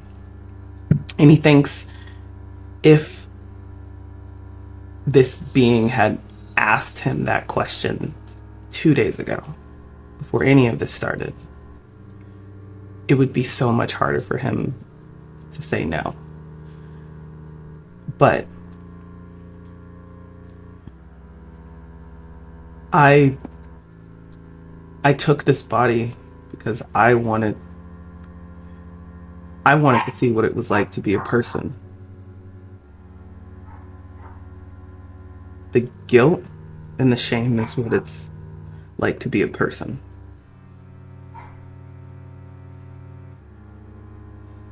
And I wouldn't give it up. Without even saying a word, because you are willpower. Your entire being is willpower incarnate. You push this force out of your consciousness and you feel yourself return to Moore's body. Honey, you feel your consciousness lift from your body. You feel yourself floating almost above yourself, above everything and everyone. And you hear a voice, you hear your voice coming from all around you, saying, I can give you freedom. I can free you from the past you're running from. You can be free from those consequences, from those problems that weren't even yours to begin with. You can use your own name again. You just have to leave the door open. I miss being Luann. I can let you be Luann again.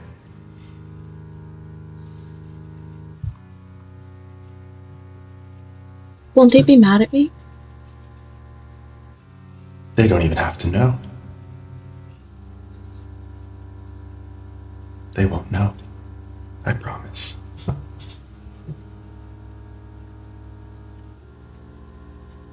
I just don't know.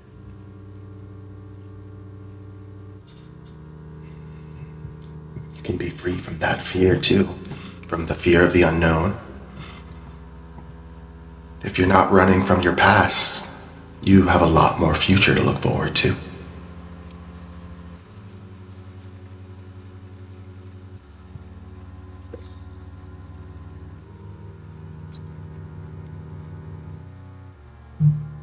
I feel like they're counting on me to be the one with the strong will and be brave, and I just don't know what to do anymore.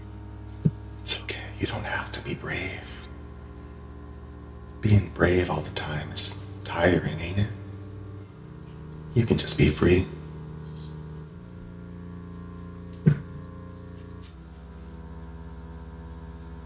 Just let me in.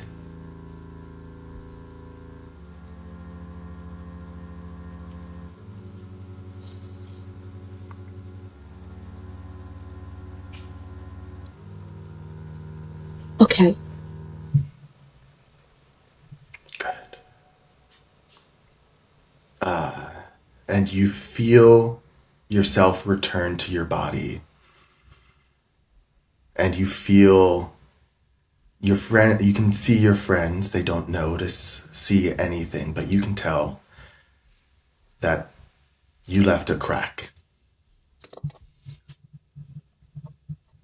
in the door, and you can tell that the debts you owe have been paid off, and that you're free. You all return to your bodies, to your physical forms, after whatever that was. And you feel your hands pressing the slab deeper into the dirt, into what's now essentially mud. And you feel it lock into place. And you feel a whoosh of air as the lock has been turned. We did it? That was it? We did it. Did anybody leave the door open? It I asked told it me to fuck off.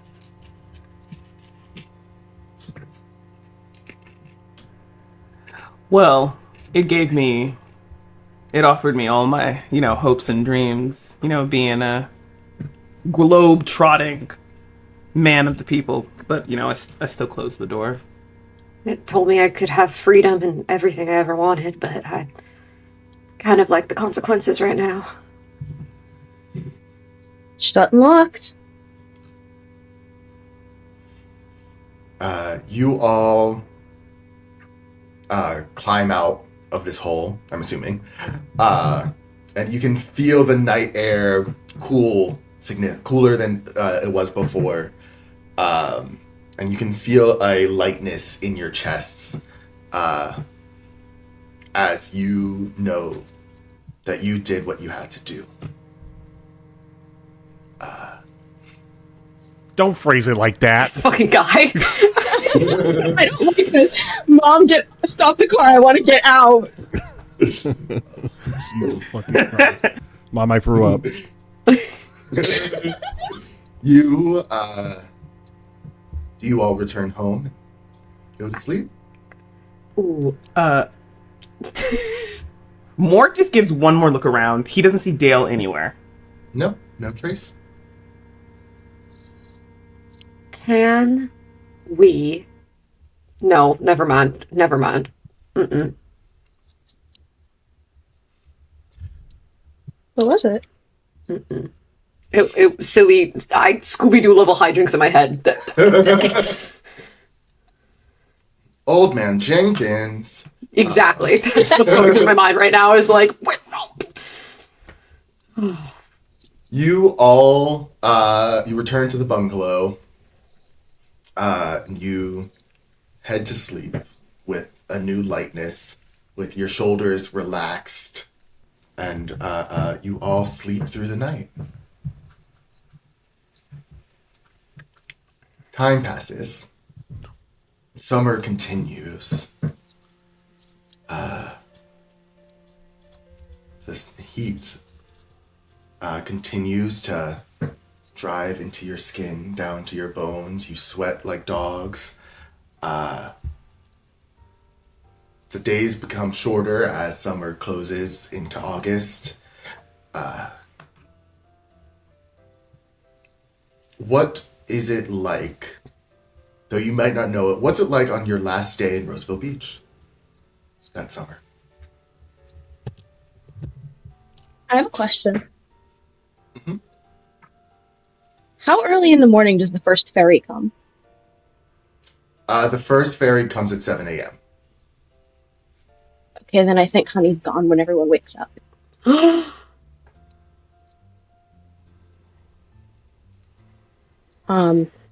Her stuff mostly gone. There's some single earrings and favorite mug left in the bedroom. And she left her copy of Abbey Road. And she's gone. Without a note, with only some trace. I think Elle probably is the first to notice. So you knock on her door, and there's no answer. You knock once more, and there's no answer. And you enter, pushing the beaded curtains aside, and see that she is gone. Oh, I think Elle thinks it's a joke at first. She doesn't quite.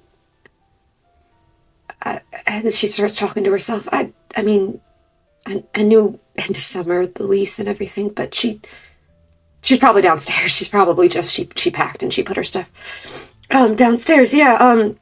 Hey, Moore, are you awake? Are you awake by any chance? Moore sticks his head out of the door. Yeah, I'm awake.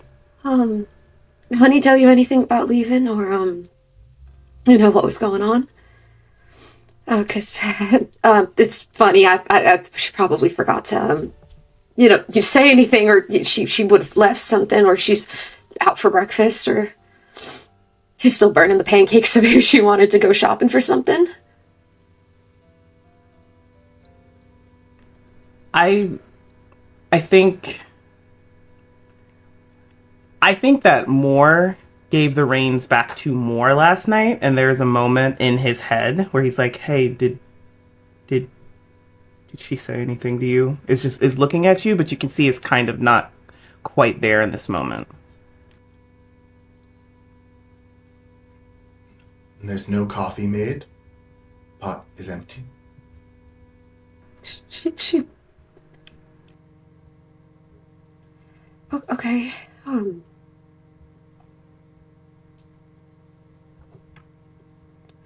Just like air. Just like I told her.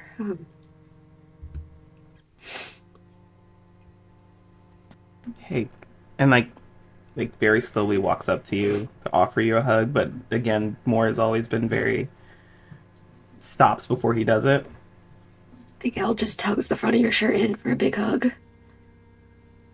Very tight. Hey, girl's first lesbian breakup. Gotta have one, right? All part of the bigger, oh, this sucks. I think Elle just starts weeping.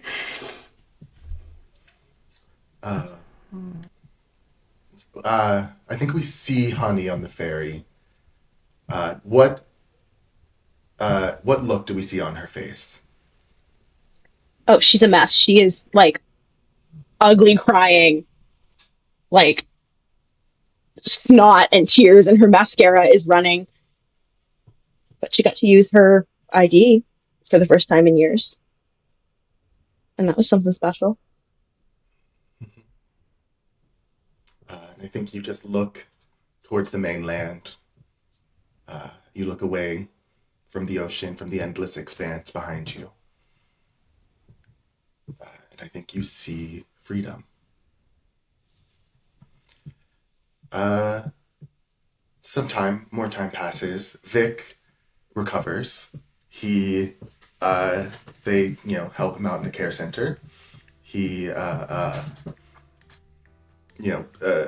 mostly just had some lung issues, nothing too severe. His uncle, Marcus, tells him everything.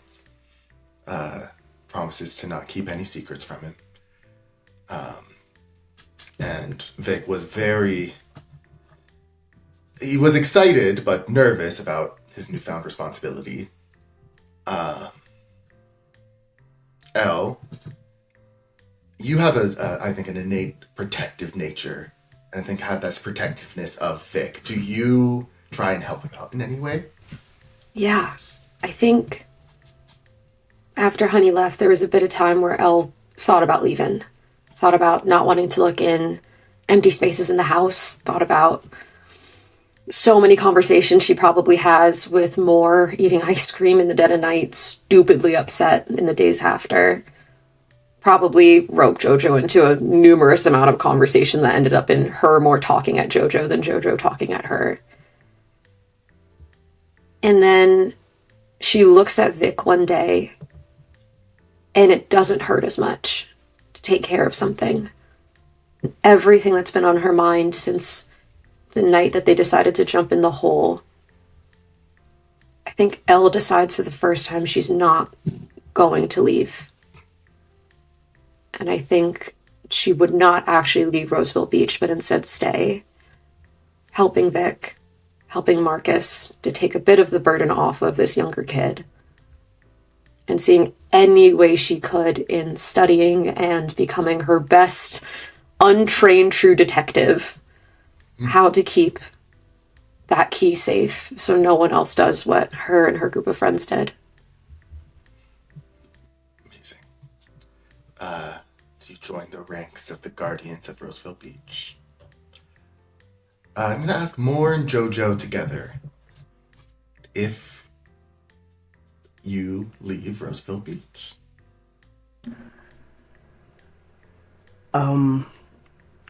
Moore does not leave as Moore.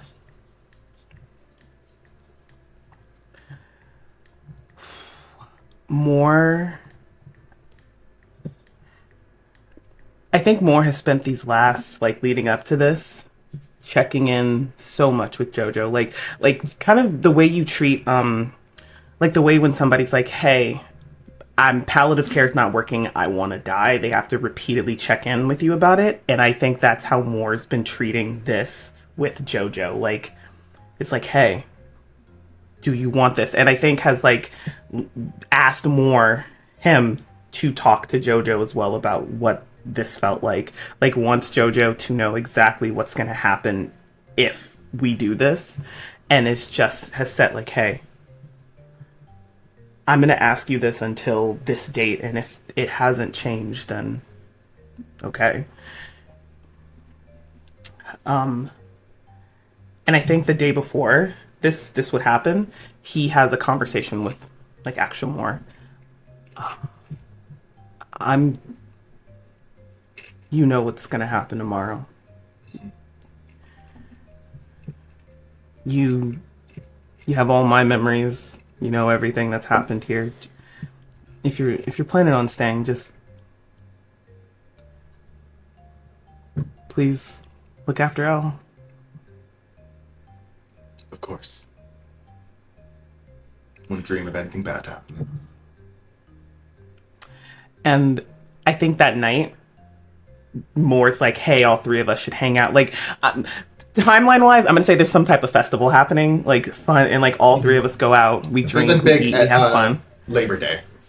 Yeah, big Labor Day thing.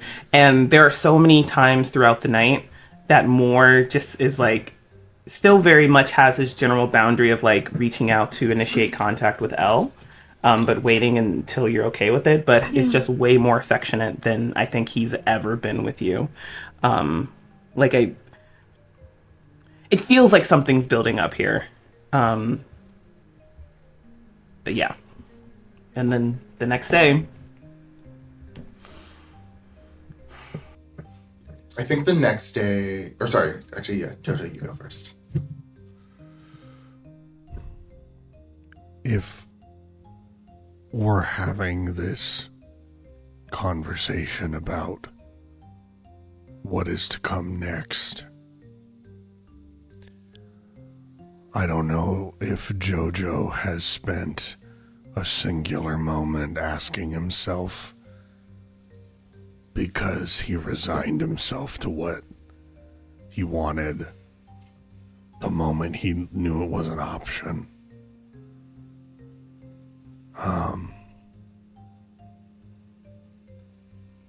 And I think he does. He looks at you more, and he does. I think as the summer has gone by, he gets more and more serious and reserved.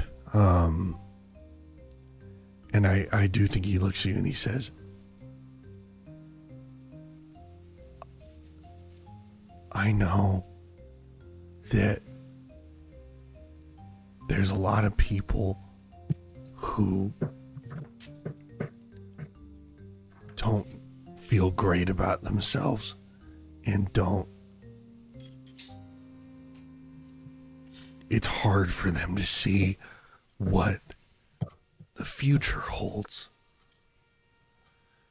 And I know that sometimes I fall into that, and I try not to be the kind of person who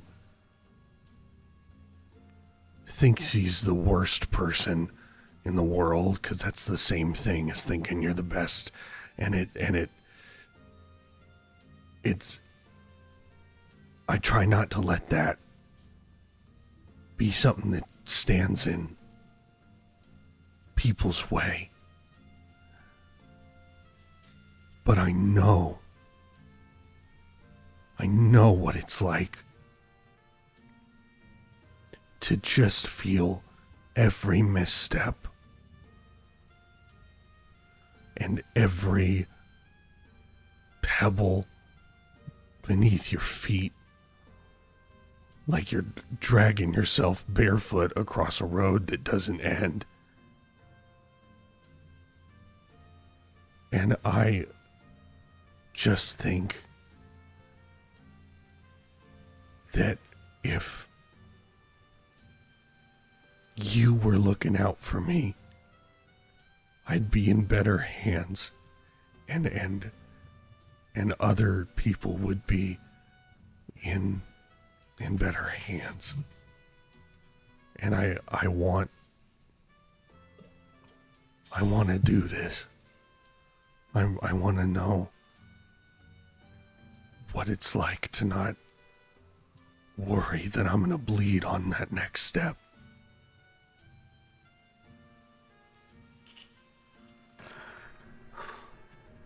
Okay. So, I'm gonna do this, and... Did you say goodbye to Elle? I was going to ask if I could do one more thing.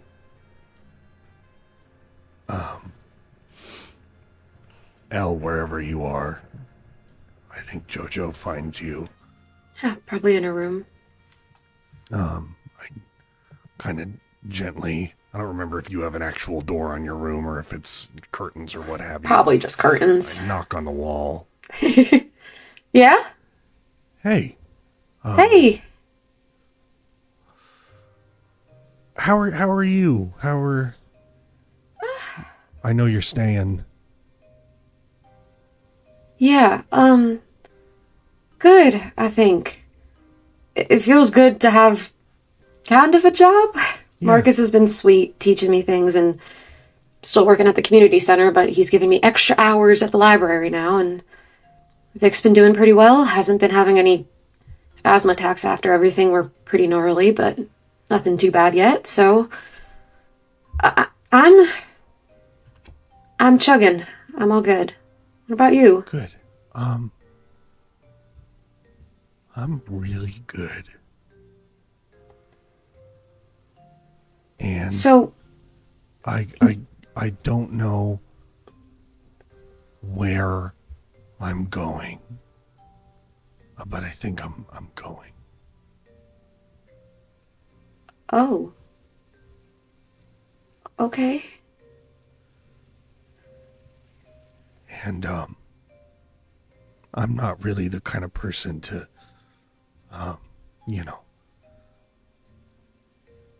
say goodbye. But I wouldn't do that to you. And so I guess I want to say bye. Thanks. You're not going to, like, do something stupid, right? Like, you're not going to just, like, drive off No. cliff somewhere or nothing. You're... Okay. No. I'm in good hands. Okay, come here. She's just gonna kind of pull you. She sat on the bed into just the biggest hug she can. It is the tightest hug that JoJo has ever given you. Like, she just squeezes him. We'll pull back. I mean, do you need anything? I got some extra supplies when I've been doing runs with Marcus and stuff like that. When we check on things, I have a bat. I have I'm okay. You sure? Mm-hmm.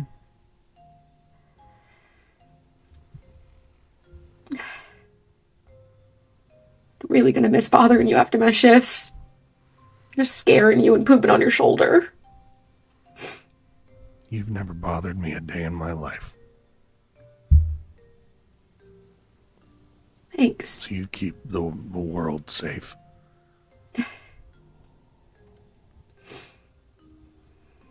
Can you send me a photo or two from time to time? Yeah. I'll make sure. Thanks. I'll make sure to stay in touch with what I'm up to. Listen, I've wanted a pen pal for years. I'll do my best. Yeah, and I'll stop by the shop. I'll make sure to send you film or anything nice if you tell me where you're at and I could send you something. Yeah, that would be great. Yeah, Thanks. of course. Well, maybe see you later or something. See you later. And I swear to God, if you don't write to me, I will fly and find you. I will, I'll do my best. Good. Be safe. Jojo, please. I think he just leaves you with a smile of calm, actual calm, and turns. And more, I go find you and I kind of wipe some tears from my eyes and I say, yeah, she wants me to write. If you want to tell her what's going on, then I guess that's up to you, but I don't think it's up to me.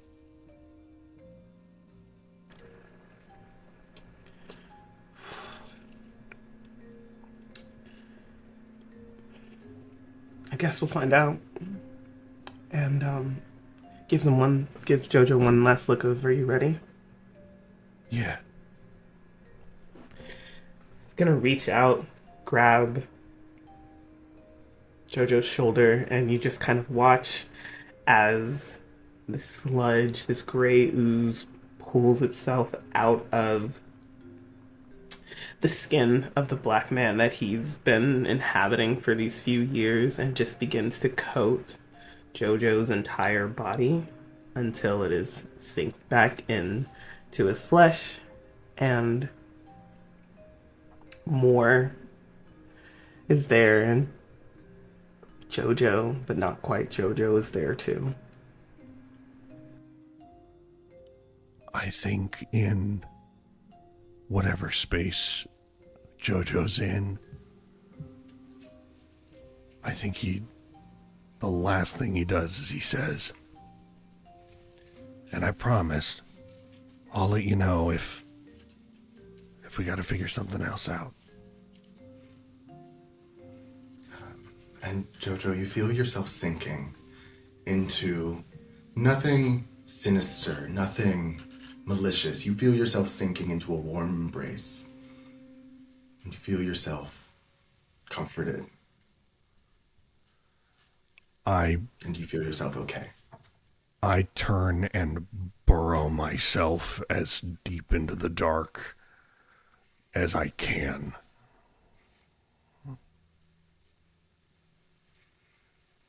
And I feel held.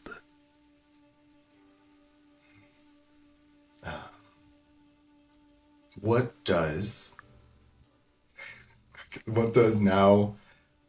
Jojo do now? And I am asking VJ.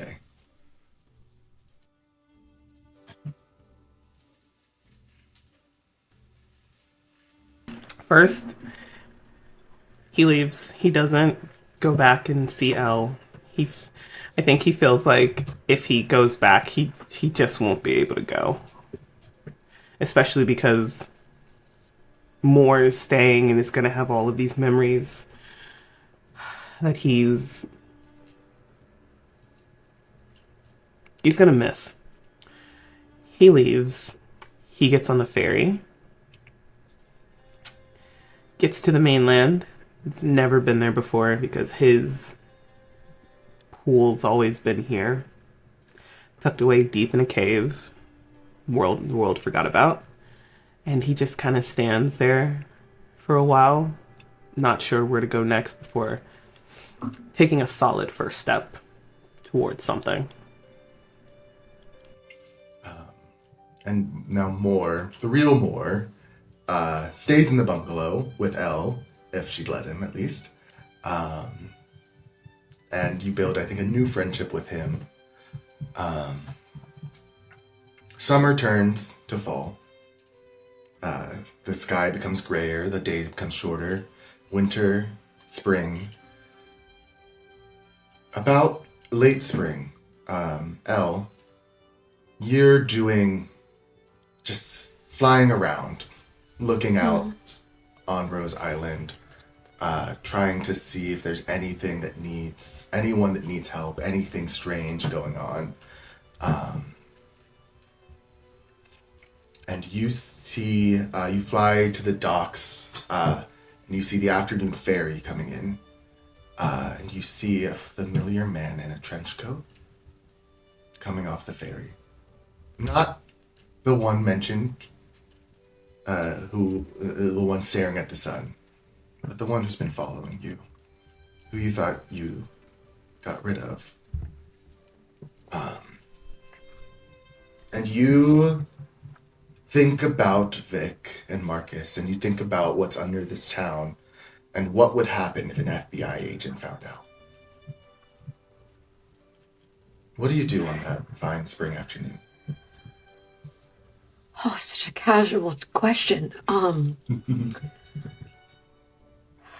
think the first thing she does is she stops in with Marcus and Vic. She tells them what's going on. And regretfully, she will do what she did a damn good job at many moons ago, which is leading this sorry sack of shit on the craziest wild goose chase she could possibly manage. And she will egg him on. She will goad him until she eventually has to leave Roseville Beach for a time and hopefully come back. But she will not risk her staying here if it means that he finds out what's below this town. You lead him away from Roseville Beach as best you can, which is pretty damn good. He never finds what lies below this town. He never even has that curiosity, just his own hubris of trying to catch that strange bird. Time goes on. Springs turn to summers, to falls, to winters, and so on and so forth. That cycle continues. Roseville Beach changes as the seasons do. It has good times. There's, plenty of celebrations on the beach, plenty of fun to be had, plenty of queer safety for those who need it. There's bad times when things like Hurricane Hugo came by in the 80s and wrecked a lot of it, when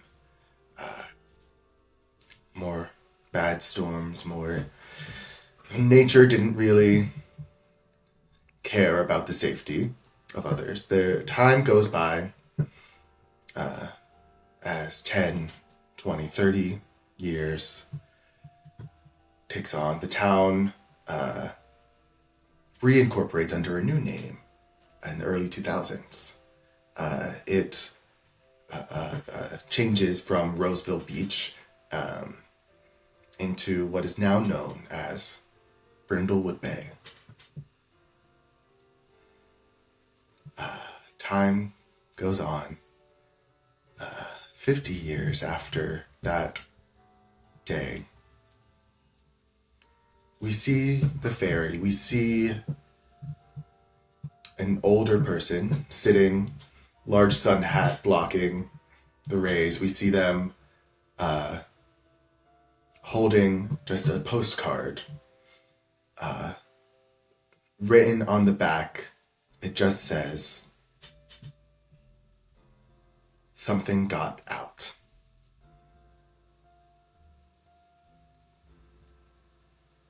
And we'll see what that means next time.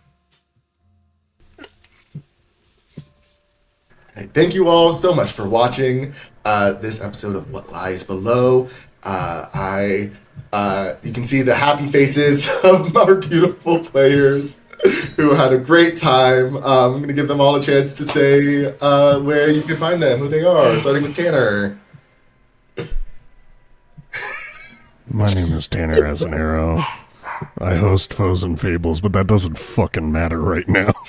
What matters is what's going to happen to my sweet, dear friends here, and what is loose. And this is great, and I love you guys. VJ. Hi, everybody. My name's VJ Harris. I've been through an emotional roller coaster, and the one thing I want to tell you about is, although it's not finished, it will be done in roughly a month and a week, the final fully laid out version of On Call. And if you would like to already have it in your itch and drive through RP, well, at least your itch, I don't know if drive through will let me do this. I have made the itch page already. It's got like a little like, hey, here's the info about it. And if you go and buy it right now, you'll have it the second it comes out on July 22nd. There'll be a link below for that. Jamie. Hello, I'm Jamie. You can find me at Miss Jamie Sunshine anywhere fine books are sold. If you liked my performance, you can see me in Codename Kids on Bikes, also with Tiny Ghost Chef Games. If you liked my brain, you can find my writing at Faya Literary Magazine, which is a Black speculative fiction magazine. And I have been Luann Washington, but you can call me Honey. All my friends do. I don't have many left, but they would if I had them. Hi, I'm Sid. You could find me at sid.matea on Instagram. Or if you think I look cool, dovebird.cosplay if you want to see me cosplay or whatever. I've been confused and heartbroken, but I've also been Elle. And if you want to see more of me, you should come to the Westchester Collaborative Theater. In June, there will be 8 performances of the Thomas Hardy Project, which my friends and I, there are 2 different casts. I'm understudying for it. Please come and support this wonderful show that is going throughout June. And stick with us as we see we got a name reveal that's really cool. As always, I've been Dan the Baker, your storyteller for Moonlight on Roseville Beach and for What Lies Below. You can find me at Dan_the_Baker wherever I want you to find me, but you can always find me here at Tiny Ghost Chef Games, where we will have more series, more actual plays, one-shots, interviews, recipes, and so much more. So as always, I have been Dan the Baker. This has been Tiny Ghost Chef Games, and we are so glad we got to haunt you. Bye-bye. I need to negotiate now. We say when we're taking our 15. Listen, the union says I have to let the break happen at this point. The union says we have to play for another hour.